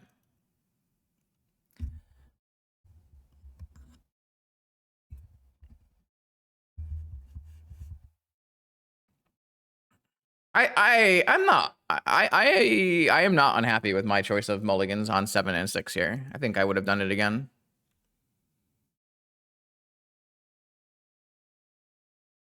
Force Ancestral on the play with no lands against Jewel? I don't think so. That hand would have gotten destroyed. One land wins? I don't think one land wins. I think that's where we're going. That's where we're going wrong. Hashtag.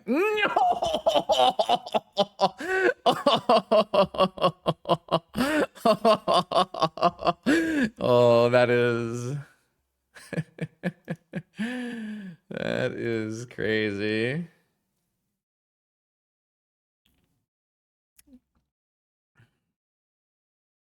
Yeah, I don't know. No, I would never keep the 6, and I don't really see the logic on the 7, so I'm pretty happy with that. This day was basically exactly what you would expect, honestly. Like, we beat the decks I expected us to beat, and we lost the decks I expected us to lose to, except for the Montolio one got swapped and the Jewel one got swapped, right? We beat up on a bunch of the non-blue, non-Force of Negation decks, and with our Tinkers and our things like that. And then when we've had to face fair blue, like Lurrus PO, Lurrus Frog, we had some trouble. I would, of course, if I were to play this deck again, I would get that Mystical Tutor in there. I just forgot it in deck building. The Mystical Tutor was definitely something I would rather like to have here. But the Vivis were fine. Like, the Vivis, I think, did a pretty reasonable job. They were our built-in one card win condition that also made us mana. Though, like, we didn't really play very many games that were not Tinker games. So it's kind of hard to play games that are not Tinker games when you play a Tinker deck and your number one focus is tinkering. The Squelchers, they never mattered at all. We never cast a single Squelcher. I thought this deck might like get to use Squelchers well, but it seems like people were bringing in Dismembers for my Vivis, so I don't know, man. Who knows? The rest of these cards are like stock standard. There's not a whole lot of interesting things going on here. All I can say is that if you just like don't draw your Citadel in your opening hand like I do most of the time, and you tinker for a Citadel, and you put a Citadel in play, you almost always win. And that's still true. Even if it's hard to resolve Tinker nowadays with people playing like 3 negations in the main or traps or whatever, like this core demonic Yogwill Lotus, demonic Yogwill Citadel Tinker Black package is very strong, and it continues to be very strong.